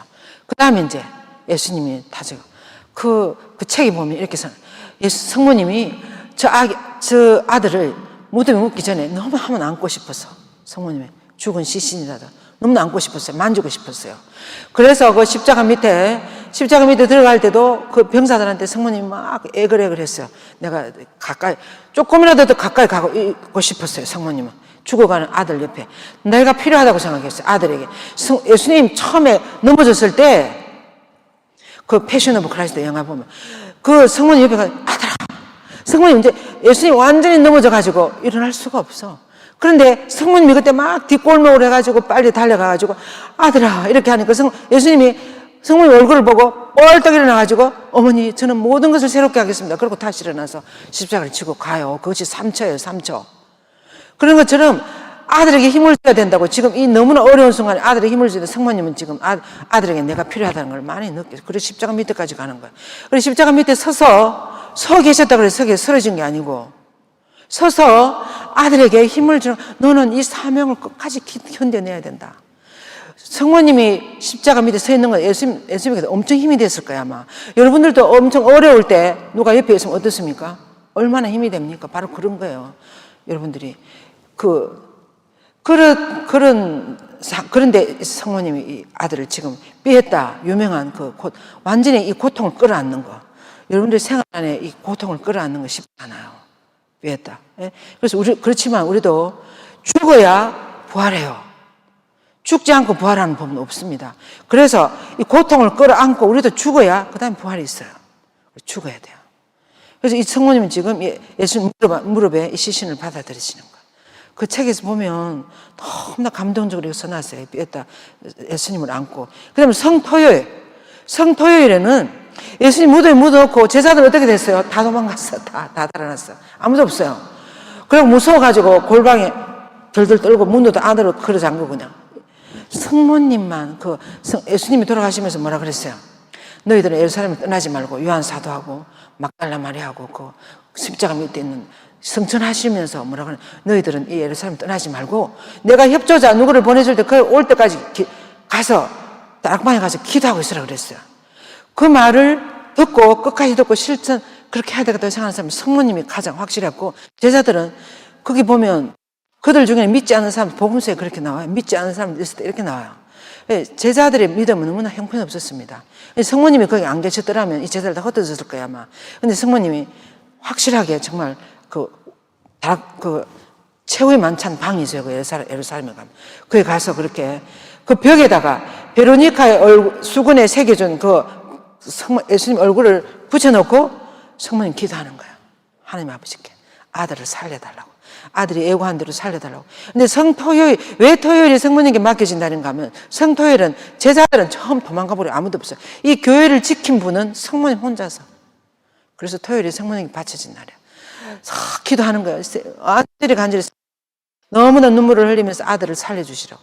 이렇게 기도하니까 3일 만에 살아난다 그랬는데 3일은 72시간인데 예수님이 부활하신 것은 주일날 새벽에 주일날 오후에 부활하셔야 되는데 그래서 성모님이 너무 애절하게 기도를 하시니까 그렇게 빨리 아무튼 그래서 날은 3일 만에 부활하신 거예요. 이렇게 성모님은 이렇게 해가지고 이제 부활하신 아들을 만나는 거예요. 성경에 성모님이 나타날 때 이런 구절 없어요. 제일 먼저 막달라에서 마리아가 나타날 때 이렇게 이야기를 하지만 이나시오 성인 같은 분은 이렇게 이야기했어요. 예수님이 부활하셔갖고 예수님 돌아가시 끝까지 예수님 옆에 있었던 분이 누구예요? 성모님이에요. 성모님 끝까지 당신과 함께 그 구원의 여정을 통과하시면서 성모님, 예수님 마음 안에도 성모님이 다 차지하고 있을 겁니다. 그 옆에 막달라는 있었지만. 그래서 이나시오 성인은 이렇게 하겠습니다. 예수님이 처음 부활하셔갖고 성모님에게 제일 먼저 나타나는 것은 말을 할 필요가 없다고. 완전 당근이라고, 당근. 말할 필요가 없다고. 여러분이 하나도 안 웃으시네. 그래서 그건 성경에 쓸 필요가 없다 그랬어요. 요한복음에 보면 예수님이 하신 일을 다 쓰면 그 책이 너무 많아가지고 이 세상을 넘칠 거라 그랬어요. 제자들이 예수님 화장실 가셨다 그런 거 성경에 나옵니까? 그럼 쓸 필요가 없는 거야. 예수님이 성모님이 나타나실 때 쓸 필요가 없어요. 여기 나타나는 영화 같은 것도 있어요. 그래서 제가 이 성모님에 대한 공부를 해보니까 끝이 없어요. 끝이. 하면 할수록 예수님을 너무나 많이 알아들을 수 있고 그래서 마리 학교를 하는 거예요. 6개월 동안 공부를 하는 거예요. 여러분들 와서 이걸 해보면 너무나 정말 아무리 해도 끝이 없어요. 6개월 가지고도 사실 너무나 수박 그달기식이지만 아무튼 이렇게 성모님을 알아듣는 거예요. 성모님을 알아들으니까 너무 좋아요. 이 신앙이 뭔지, 이 구원사이 뭔지, 예수님이 어떻게 하셨는지, 예수님 더 깊이, 더 넓게 이해하고 사랑하게 되는 거예요. 제가 예수님 더 많이 사랑했어요. 사실은 성모님을 알기 전에는. 그런데 성모님을 알면 알수록 예수님의 모든 것을 다 이해하게 되고, 물론 조금밖에 안 되겠지만, 아무튼 너무나 이 신앙이 넓어지고 확 보이는 거예요. 이 하나님의 구원 역사가 어떻게 되는 것인지. 그래서 부활하신 아들을 만난 성모님 보세요. 성모님도 궁금한 게 너무 많았을 거예요. 하나님 어떻게 하실까? 너무 궁금해하죠. 어떻게 그렇게 하실 수 있을까? 이렇게 그냥 궁금한 게 많았을 텐데 아들이 그렇게 처참하게 죽은 아들이 당신 앞에 살아났으니까 아들을 보고 성모님 저는 이런 생각을 했어요. 내가 믿어온 하나님 이런 하나님이라는 거. 그때 성모님 하나님에 대해서 많이 알아들었을 거예요 아마. 그죠? 안 그렇겠습니까? 내가 믿어온 이렇게 약속을 지키는 하나님, 이렇게 내 아들을 구원사 이렇게 하시는 하나님, 이렇게 멋있는 하나님, 이렇게 완전히 구원 사업에 있어서 완전히 전환이에요. 완전히 역전이야. 판을 완전히 뒤엎었어요. 그전에는 이 바리사이나 그 사람들의 세상이었는데 이제는 온 세상이 예수님의 세상이 되는 거예요. 완전히 뒤엎었어요, 판을. 이렇게 역전시키는 하나님. 그래서 성모님 그걸 다시 사는 아들을 보고 정말 성모님은 내가 믿은 하나님은 끝도 끝도 없는 하나님이라는 걸 알아들었을 거예요. 너무나 자비하시네. 그래서 우리가 성모님에 대해서도 묵상을 하면, 그래서 묵주기도는 묵상하는 기도예요. 입으로 그렇게 하는 기도가 아니고. 그래서 제가 유튜브에 묵주기도가 뭔지 요한 바오리스의 교황님이 쓰신 교수를 가지고 다 설명해놨어요. 유튜브 글을 여러분들 좀 들어보시면 오늘 저녁에 이제 이렇게 묵주기도를 하는 것을 보면 참 너무 아름다워요. 그렇게 하는데 예수님 부활하심을 묵상합시다 해가지고 복음 말씀, 거기에 해당되는 복음을 한 구절이라도 읽고 딱 한 다음에 여러분들이 묵상 안으로 싹 들어갈 거야. 요즘 멘트 책들이 많아요. 다음에 제가 올 때 신부님에게 멘트 책들을 좀 갖다 드리겠습니다. 그래서 한 구절이라도 그 문장 하나 읽고 하는데 시간 그렇게 많이 걸리는 거 아니에요. 한 구절이라도 조금 읽고 성경 구절을 그 해당되는 성모님 예수님 잉태하시면 묵상합시다. 가브리엘 천사한테 한 구절이라도 읽고 조금 침묵하고 이게 지금 무슨 장면이라는 걸 조금 의식하고 성모성 10번을 그 속에 들어가서 성모성 10번을 하는 거예요. 그러면 그것이 완전히 복음 묵상이 돼요. 묵주기도가. 그냥 너무 지루한 성모성 10번 지루하게 그렇게 하는 게 아니고 그 구원의 신비 안에 들어가서 하는 참여하는 것이 묵주기도예요. 이렇게 묵상하면서 참여하는 것이. 그래서 이게 이제 예수님은 성모님은 그래서 예수님 시킨 대로 했어요. 그분이 올 때까지 오순을 들어가고 기도하고 있으라고. 그러니까 진짜 이제 제자들도 딸려왔어요. 성모님. 딸려와가지고 이제 오순을 다락방에 들어가서 간절히 기도했어요. 간절히 기도하는데 예수님 어머니와 그 12제자, 여기 이름이 다 나와요. 11제자 나와요. 유다 사도가 없어가지고. 11제자하고 성모님하고 형제들하고 또 여자들하고. 예수님 옆에 항상 여자들이 있었습니다. 우리 여성들이 믿음이 상당히 깊어요. 예수님, 아마 그때 시대 여성들은 아무 존재감이 없었기 때문에 책에는 안 나오지만 여성들이 엄청 많았을 것이다. 여성 제자들이. 그렇게 이야기하는 분들 많아요. 지금도 보세요. 여기 보세요. 형제님들하고 자매님들하고 보세요. 지금 요즘 교회는 전부 다 자매들 교회. 그러니까 여성들이 훨씬 더 하나님을 향한 그런 마음이 많이 있으시니까 여러분들이 더 힘을 내셔야 돼요. 그래서 여기 보세요. 그래서 한 마음으로 기도에 전념하고 있었다. 그렇게 하니까 이게 성령이 내려오시는 거예요. 성령이 내려오셔갖고 그래서 이제 어떻게 됩니까? 이 제자들이 성령을 받으니까 제자들 가운데 앉아계신 성모님. 그리고 이제 예수님 성천하시고 난 다음에 한번 생각해 볼까요? 예수님은 하늘 올라가 버렸어. 부활하신 예수님 만났을 때 제자들 너무 처음에는 유령인가 싶으면 너무 무서웠는데 조금 있으니까 드시기도 하고 뭐 이야기도 하시고 손에 옛날에 그 선생님이야. 그 선생님 똑같은 선생님이야. 정말 부활하신 거야. 제자들 너무 기뻤어요. 그러니까 이제는 뭐가 되겠다 이렇게 생각했어요. 제자들 사실 처음에는 예수님 따라다니면 뭐가 한판 할 것 같아서 따라다닐 거야. 3년 동안. 안 그렇습니까? 그래가 영광을 받을 줄 알았어. 영광을. 뭔가 한 자리 할 것 같아서 따라다니는데 한 자리는 어디 있어? 완전히 다 망했어요. 예수님 완전히 돌아가시는 거야. 제자들 너무 실망해가 다시 고기 잡으러 다 갔어요. 다 가고 뭐 다 이렇게 되는데 그런데 진짜 다시 살아나신 거, 부활하신 거야. 이렇게. 여기서 나타나고 저기서 나타나고. 그럼 제자들 어떻게 했습니까? 이제 우리 선생님 이제 뭔가 한 판 해보려는가 보다. 이렇게. 그런 생각이 안 들었겠습니까? 이제 죽었다가 살아나셨으니까 대단하신 분 아니에요. 그러니까 이제 온 세상을 제패하고 막 구세주로서 그렇게 생각했는데 어땠습니까? 예수님 어떻게 그렇게 한번 해보자 이렇게 했습니까? 나는 다시 간다 그래서 간다. 나는 간다. 내가 가는 것이 더 낫다. 가면 누구를 보내주겠다고. 그래서 그분이 오시면 더 잘 알아듣게 해주고 너희들이 힘을. 처음에 그 제자들 알아들었겠습니까? 너무나 간다 했을 때 얼마나 허탈했겠어요. 진짜 가시는 거예요. 하늘로 붕 사라졌어. 그때 하느님은 자기 선생님은 사라지고 땅을 보니까 엄마만 남았어요. 엄마만. 성모님 가운데. 그래서 제자들 어떻게 했겠어요? 이 성모님, 이 여인이 우리 자기들 선생님 어릴 때부터 낳고 키우고 기르고 다 하신 분이에요.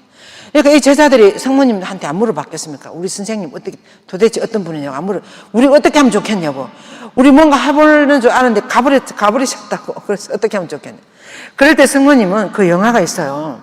다음에 여러분들이 기회가 있으면 마리아께 오시면 다 볼 수 있어요. 그 성모님은 당시 마음 안에 예수님 어릴 때부터 기억의 창고라 그랬죠. 예수님에 대한 모든 것을 다 간직하고 있어요.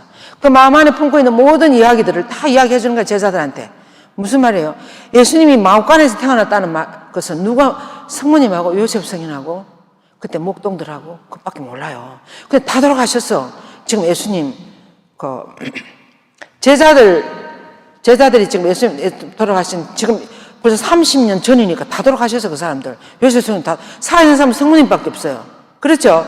성모님 입에서 너희 선생님은 마옥간에서 태어났고 내가 이 아기를 잉태할 때 천사가 이런 일이 있었고 에집트로 피난을 갔고 3일 할례를 성전해가지고 이랬고 잃어버리고 이런 이야기들을 성모님이 다 해주는 거예요. 이 제자, 첫 번째 제자들한테.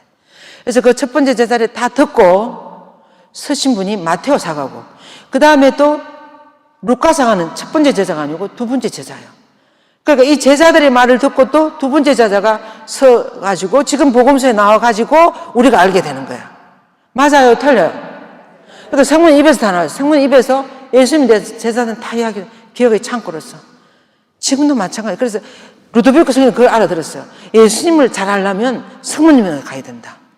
성모님한테 가면 성모님 제일 잘 알고 있으니까. 예수님. 그래서 성모님의 저는 당신의 노예가 되고 싶습니다 할 정도로 성모님을 사랑했어요. 루도비코 성인. 그래서 기억의 창고가 되시고 그리고 이제 성령을 받았어요. 제자들이. 이 12 사도들이 성령을 받고 나니까 어디서 힘이 났는지 그 제자들이 밖으로 튀어나와가지고 예수 그리스도 살아났다 외치기 시작하는 거야. 그전에 무서워 벌벌 떨던 제자들이. 왜 그걸 알 수 있는가 하면 예수 그리스도 살아났다. 요즘 독서에 나오는 거 보세요. 사도행전에. 이 제자들이 어디서 그런 힘이 났습니까? 다 잡아 죽이려고 그래. 그러고 감옥에 가두고 이런데 천사들이 어떻게 하고 바오르 사도는 그리스도인들을 잡아 죽이던 사람이었는데 이 사람이 완전히 부활하신 예수를 만나가지고 180도로 바뀌어가지고 예수님 전하고 다니는 거야. 이 12 사도들도 예수 그리스도 살아났다 밖으로 나가서 외치는 거예요. 그 부활하신 예수님을 정말 살아났구나 하고 믿는 종교가 이 그리스도교야. 안 그래요? 그래요, 안 그래요? 이 천주교가 그래서 생겼다고. 그 처음에 그렇게 생겼다고. 그래서 교회가 여기서 그때 태어난 거야. 성모님과 같이 제자들이 기도해가지고 성령을 받아가지고 이 제자들이 용기 백배해가지고 신념 확신이 생기는 거야. 용기 백배해가지고 나가서 예수를 살아. 목에 칼이 들어가도 예수를 살아났다. 그리고 다 죽어서 하나같이 다 순교했어요. 12 제자들이다. 요한 사도만 남기고 다 순교를 하더라도 예수를 살아난 거야. 확실히 살아난 거야. 그래서 우리는 예수님 정말 부활했다는 뭘 보고 알 수 있는가 하면 이 제자를 보면 알 수 있어요. 그래요, 안 그래요? 이 무서워 벌벌 떨던 이제 나 안 할 거라고. 나는 이제 고기 잡으러 가고 이제 안 할 거라고. 엠마오 제자들도 고향으로 가고 막. 그런데 이 부활하신 예수를 보고 그 다음에는 처음 다 나서서 예수를 살아났다. 이렇게 해서 이 예수를 살아난 예수를 믿는 사람은 구원받는다. 이것이 그리스도교의 핵심이지 않습니까? 그래서 이것을 그때부터 그렇게 해서 교회가 태어나는 거예요. 그래서 성모님은 제자들의 어머니, 교회의 탄생하는 모태 역할을 해주신 거예요. 모태 역할. 교회의 창고로서 그런 살아났다. 그래서 그리스도교가 전파되어져 가기 시작했습니다. 그래서 이제 그래서 성모님이 성모님도 우리들 중개자 역할을 하신다 그러고 또 여러분들이 지금 여기는 안 나옵니다만은 그 다음에 한번 넘어가 봅시다. 오늘 시간이 벌써 9시가 다 돼가요. 그 다음에 보면 우리가 여기로 디모테오 전서에 보면 이런 말이 나와요. 여기도 아니네.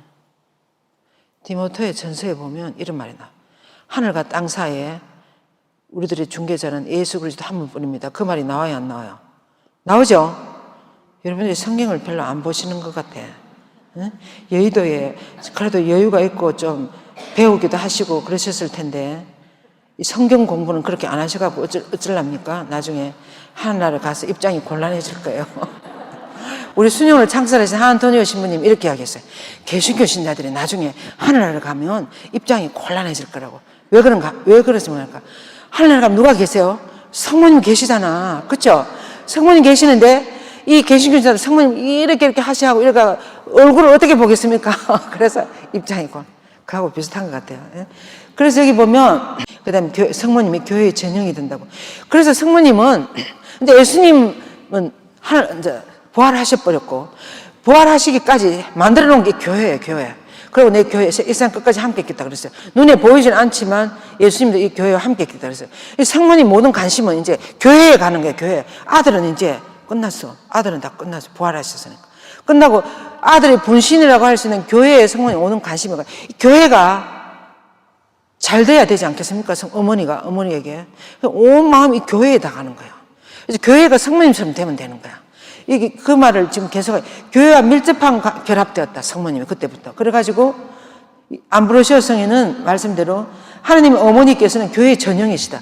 교회가 어떻게 돼야 되는가 하면 이 여의도 성당이 잘 되고 있는지 안 되고 있는지, 그거를 어디에 비춰보면 우리가 성모님처럼 자녀들을 잉태하고 낳고 기르고 키우고 잘 돌보고 하늘나라 가도록 잘하고 있는지 그거를 보면 알 수 있다고 말이에요. 그래서 성모님처럼 교회가 성모님처럼 돼요. 교회의 전형이 성모님이라는 거예요.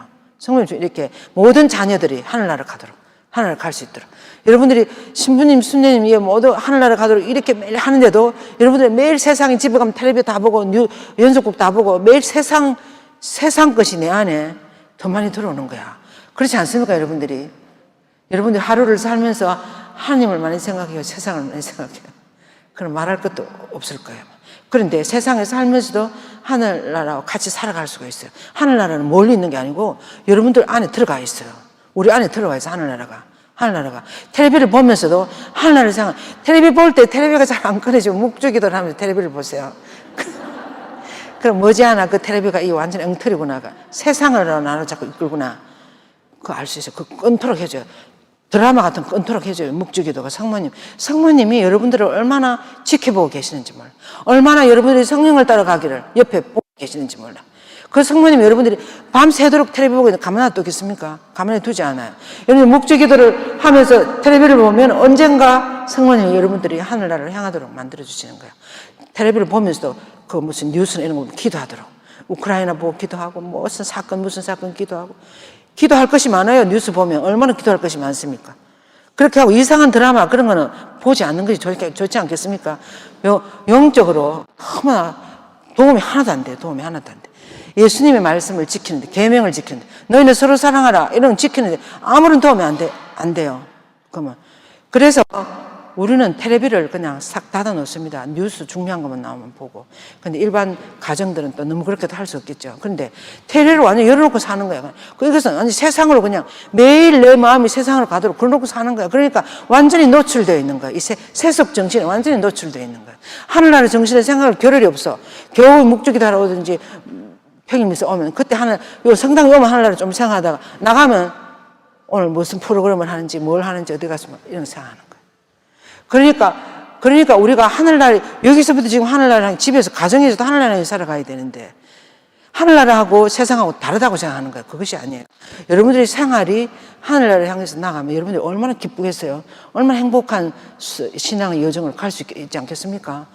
그리고 식구들 위해서 음식도 성모님처럼 잘 만들고 뭐도 하고, 묵주기도 하고, 희생도 하고, 가난한 사람도 도와주고, 이렇게 이 교회가 여러분들의 집이에요. 여러분들 가정하고 이 교회하고 떨어진 것이 아니에요. 그래서 같이 함께 하늘나라를 향해서 갈 수 있도록 이런 정도의 신자가 되어야 그리스도인이 되었다, 하나님의 자녀가 되었다 할 수 있지 않겠습니까? 하나님의 자녀예요, 자녀. 그것이 이름만 자녀가 아니고 하나님의 자녀. 그래서 성모님은 이 교회의 전형이 되는 거예요. 그래서 성모님은 또 교회 자체도 당연히 성모님은 어머니이면서 동정녀예요. 성모님은 평생 동정녀예요. 성모님은 남자의 무슨 관계 그런 거 없어요. 확실히 그렇습니다. 그것이 성서적으로 다 설명이 다 돼 있어요.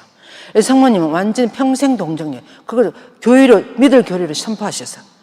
그래서 성모님, 이게 무슨 말인가 하면, 성모님 어머니면서 어떻게 동정녀인가? 이 말은, 어머니라는 말은 우리가 알고 있는 그런 개념이에요. 같이 이렇게 해나가는, 어머니 역할을 해나가는. 그리고 동정녀라는 말은 조금 의미가 달라요. 우리가 보통 동정녀라 그러면 이 몸이 남자와 아무 관계가 없이, 그러면 독신녀들도 동정녀입니까?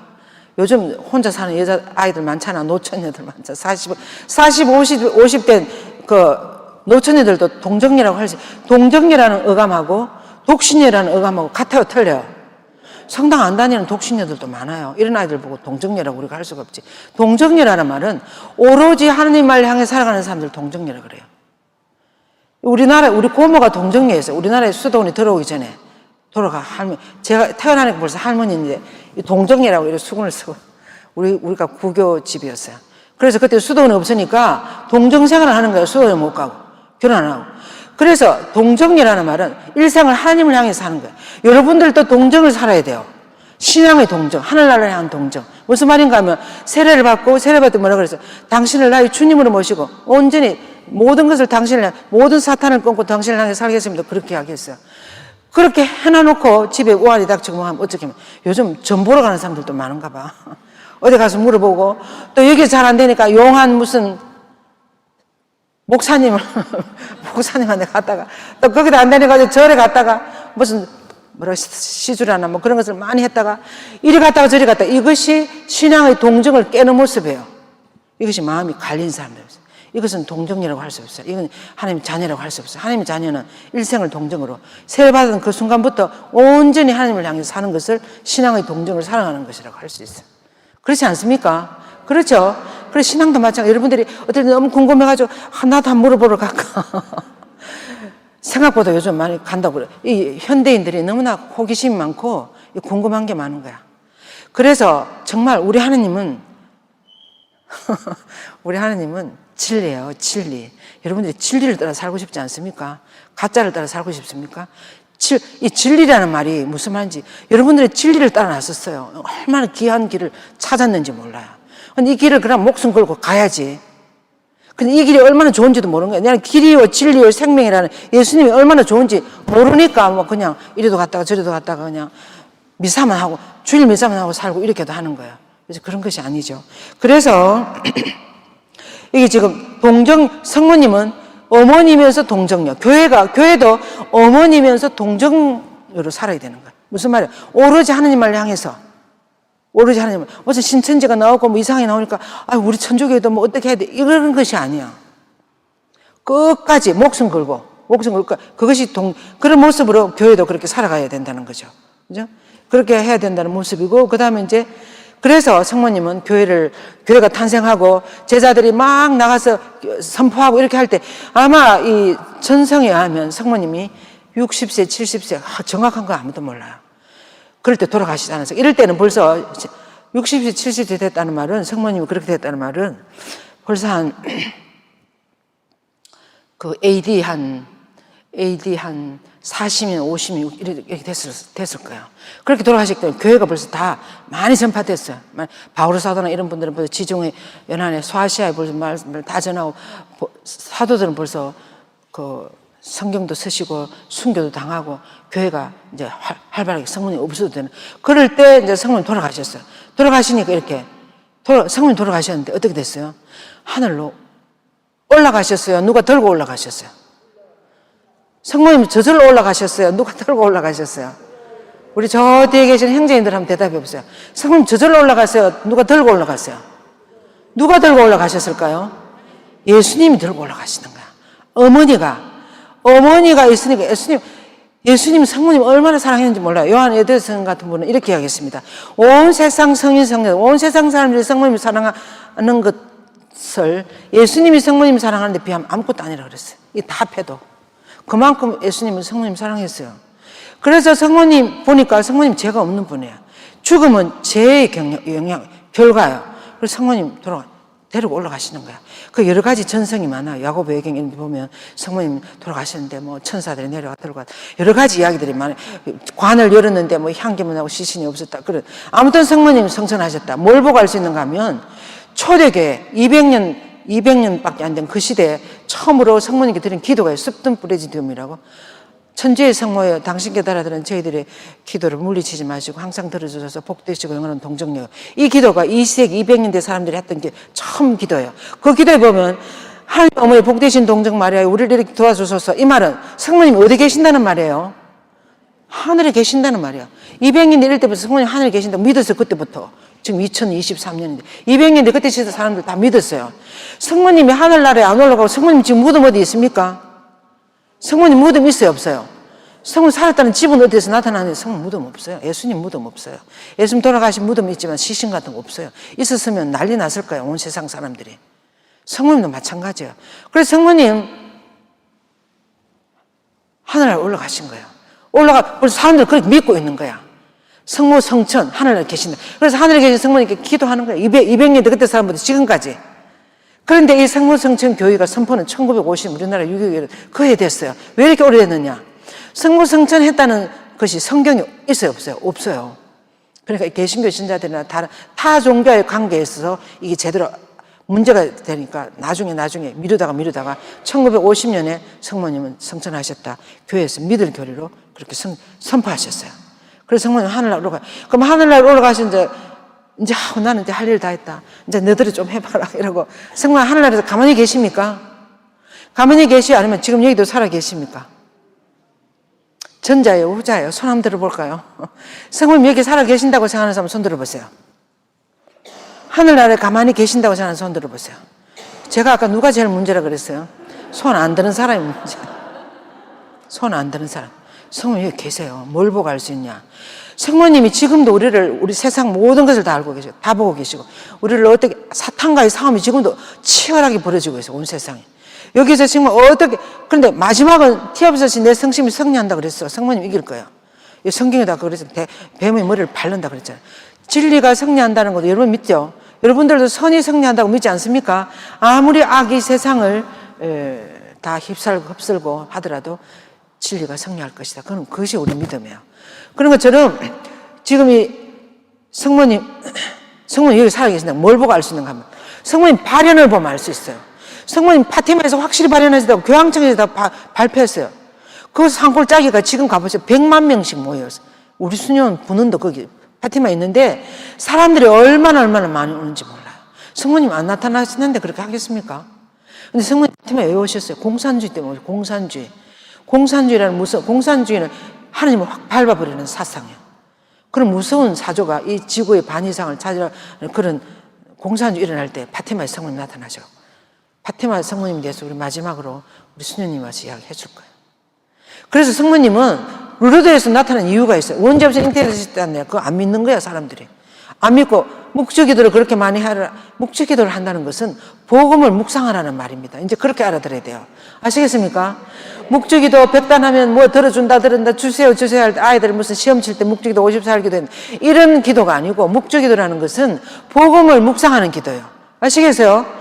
아주 핵심적인 복음적인 기도예요. 신약 성서의 핵심 20단연이가. 그래서 복음을 묵상하는 기도가 묵주기도이다. 그러면 복음을 자꾸 묵상하면 나도 모르게 예수님과 성모님을 닮아가서 하나님 나라가 이루어지는 거예요. 우리 주위에, 우리 가족들, 우리 자녀들 안에 하나님 나라가 이루어지는 거예요. 내가 하나님의 사람이 되면 내 주위가 하나님의 사람이 되는 거예요. 그래서 이루어지는 것입니다. 그래서 이게 지금 육신과 영혼이 올라가셨다. 그래서 성모님이 하늘나라 올라가셔도 지금 우리와 함께 계셔서 교회의 전형이 되는 거예요. 천지의 모호가 되고, 그리고 이제 하나님 아들과 더욱 완전히 동화되셨다. 그리고 마리아와 유일한 중재자이신 이렇게 나오네요. 네, 디모데오 전서. 하나님과 우리 사이에 중재자는 예수 그리스도 한 분뿐이다. 이렇게 이야기했어요. 디모데오 사도가 이야기했어요. 그럼 성모님 뭐 하는 거냐? 우리는 성모님은 중재자라 그러잖아요. 그죠? 그래요, 안 그래요? 성모님, 여러분들 왜 성모님 오늘 묵주기도도 하시고 성모님 왜 사랑하십니까? 우리 자매님, 성모님 왜 따라가요? 좋아서 따라갑니까? 우리 자매님은 성모님 따라가면 누구한테 가요? 10중 8구 아주 100% 예수님에게로 가요. 성모님, 루드비그 성이 이렇게 해서 그 책에서 우리가 성모님 하면 예수님 성모님 즉시 예수님이 우리를 데려다 준다고. 그래서 우리가 성모님 부르면 부를수록 우리 안에는 예수 그리스도가 형성된다고. 성모님의 모든 희망은 예수 그리스도예요. 성모님은 예수님은 아무것도 없어요. 그래서 성모님은 한평생 예수와 살아보니까 내 아들 예수에 가면 다 된다는 걸 알았어요. 내 아들 예수는 보통 사람이 아니고 길이요 진리요 생명이다. 모든 것이라는 걸 알았어요. 그래서 우리 모두를 어쨌든지 간에 예수님께 데려다 주려고 하는 거예요. 예수님께. 가능하면 예수님. 다음 올 때 제가 여러분들에게 그 상본을 이콘, 인도자이신 성모님의 핵심적인 역할은 우리를 예수님께 인도하는 거예요. 성당 마당에 왜 성모님을 세우는지 아십니까? 우리가 이렇게 성당에 들어오면 얘들아 빨리 저 성당 안에 감실 안에 내 아들 예수에게 가거라. 다 이렇게 품에 받아들여갖고 성당 안으로 보내는 역할을 하기 때문에 저렇게 마당에 세운다 그랬어요. 그걸 모르니까 개신교 신자들은 천주교는 성모님 믿는 교다, 우상숭배를 하는 교다, 뭐 심지어는 이런 말을 하는 데가 들었어요. 천주교는 엄마를 믿는 교이고 개신교는 아버지를 믿는 교, 이렇게 말하는 거예요. 그래서 제가 아니라고 그랬어요. 그것이 아니고 여러분들은 어머니가 없는 교회고 우리는 예수님을 통해서, 성모님을 통해서 예수님께 가는 교회라고 그렇게 한참 이야기하니까 그분이 알아들었어요. 그래서 그러면 성모님은 우리를 어떻게 하는가 하면 하느님과 우리 사이의 중재자 예수 그리스도 한 분뿐인데 성모님 우리를 예수님께로 데려다 줍니다. 아시겠어요? 예수님께. 그래서 여러분들이 마음 놓고 성모님께 가셔도 돼요. 이제 그게 결론입니다. 그래서 성모님께서는 구원에 미치는 영향은 사물의 어떤 필연성이 아니라 하나님의 호의에 의한 거, 반드시 그렇다기보다는 하나님 호의에서 예수 성모님의 청을 거절하지 않으시고 그렇다는 거죠. 그래서 보세요. 성모님이 그걸 우리들에게서 잘 중재해 줄 수 있는 영향은 모든 것이 다 예수님께서 나온다 그랬어요. 모든 것이 그분에게 달려있고 모든 힘을 예수님께서 길러 올리시고 그만큼 예수님하고 하나가 돼. 예수님하고 한 마음이에요. 두 마음은 한 마음이에요. 한 마음. 성모님이 원하는 건 바로 예수님이 원하는 거. 성모님께 복원하는 건 바로 예수님께 복원하는 거. 그렇게 되는 거예요. 두 분은 떼어놓을 수가 없어요. 그래서 그런 어머니라는 것을 알고 성모님 종속적인 이런 구원의 임무를 조금 전에 제가 설명을 다 드렸습니다. 그래서 변호자, 보호자, 협조자, 중재자라고 우리는 성모님을 그렇게 부르는 거죠. 우리를 예수님에게 변호해 주시는 거예요. 그래서 성모님의 종속적인 임무를 교회는 의심 없이 믿고 권장한다. 그래서 어머니의 이런 도우심과 보호는 구원자들을 더욱 가까이 따르고자 해주신다는 거예요. 그래서 우리가 성모님 가면 갈수록 우리는 예수님께 가까이 가는 것이 됩니다. 그래서 동정녀임의 어머니신 교회, 아까 제가 설명 많이 했어요. 왜 교회가 동정녀임, 어머니면서도 동정녀인지, 그죠? 동정녀의 의미가 뭔지. 여러분들도 모두 동정을 살아야 된다는 거, 하늘나라를 향한 동정을 살아야 된다. 그래서 끝으로 하느님의 순례하는 백성에게 확실한 희망과 위로의 표지가 되는 분이 바로 성모님이에요. 우리는 지금 성모님을 향해서 가고 있어요. 성모님 우리 모두를 앞서서 하늘나라로 올라가셨어요. 지금 여러분들 모두 하늘나라로 가실 거 아닙니까? 여러분 어디로 갈 거예요? 연옥으로 갈 거예요? 여러분들의 목표가 어디예요? 하늘나라로 가야지. 제대로 안 되면 연옥에 거쳐서 이제 하늘나라로 가는 거예요. 그래서 우리가 지금 가는 곳이 하늘나라예요. 그죠? 대답을 여기밖에 안 하시네. 하늘나라 가는데 누군가 가이드를 할지 그 잘하는 사람이 앞에 서 있으면 어떻게 돼요? 그 사람만 따라가면 되잖아. 그렇죠? 얼마나 쉬워요. 그런 성모님을, 그런 사람을 나가라고, 제껴라고, 내가 스스로 갈 거라고. 얼마나 어리석어요.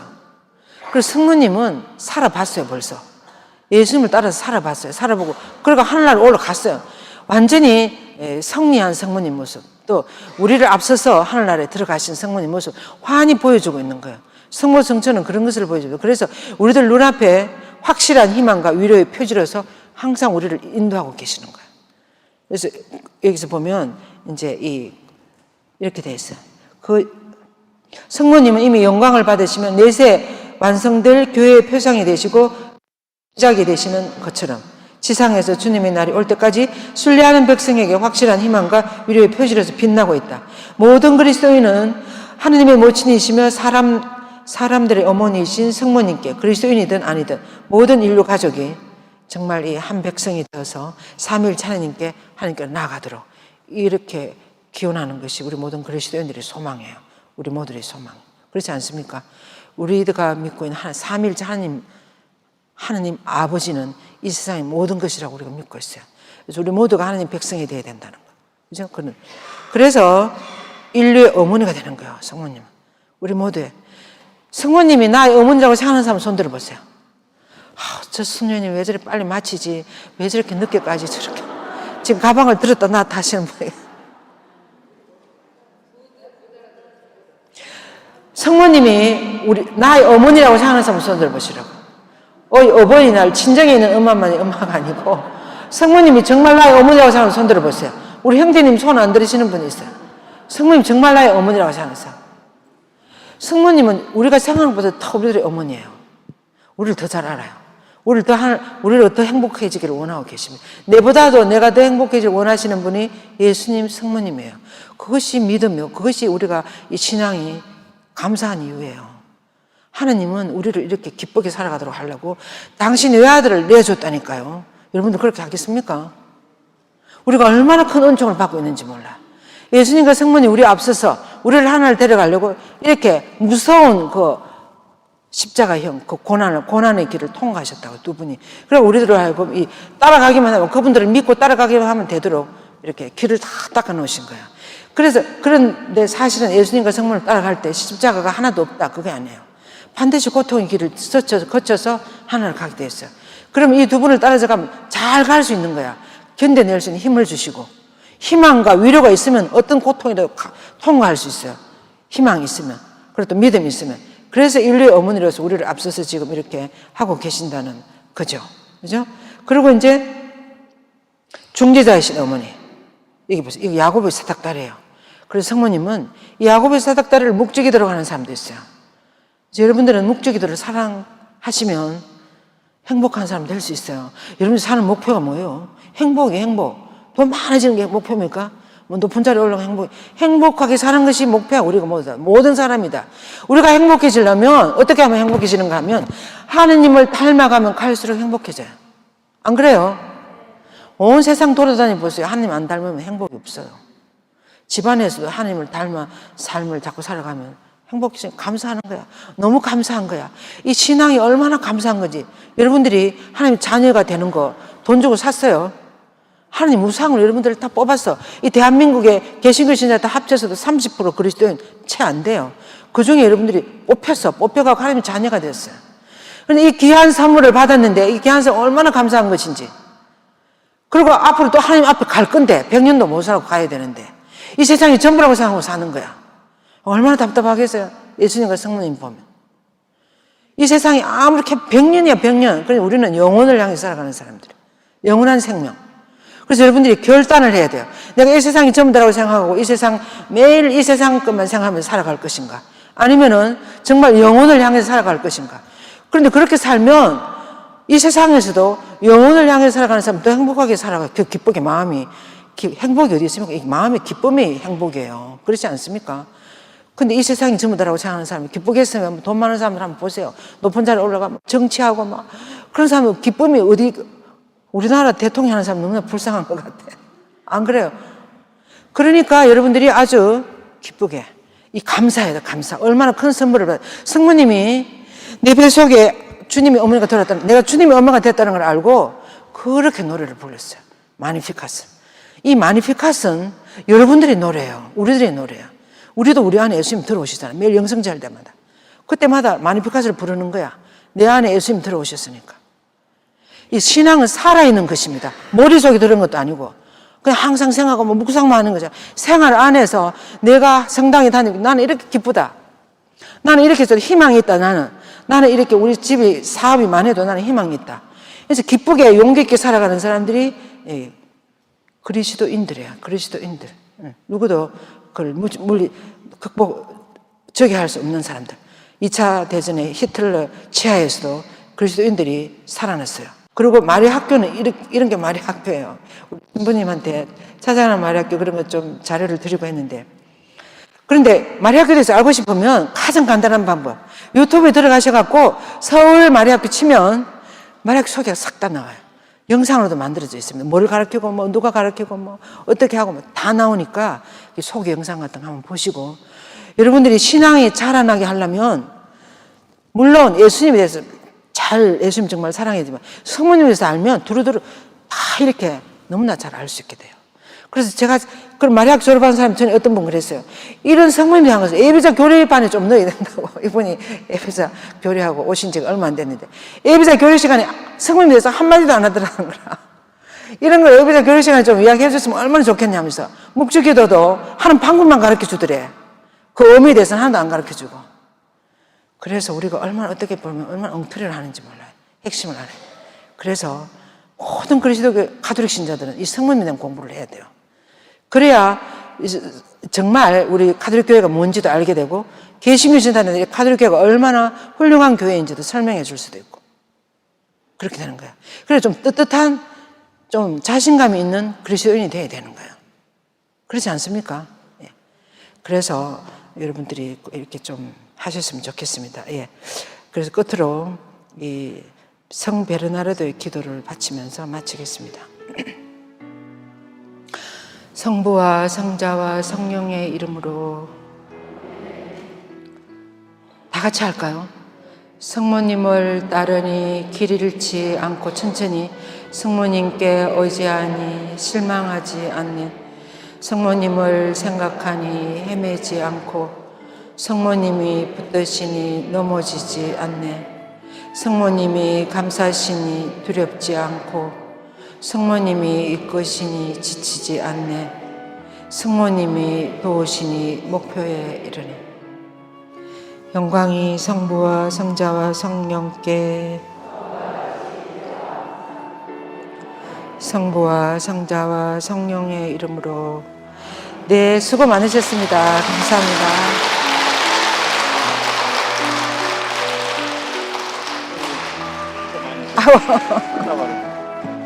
감사합니다. 감사합니다.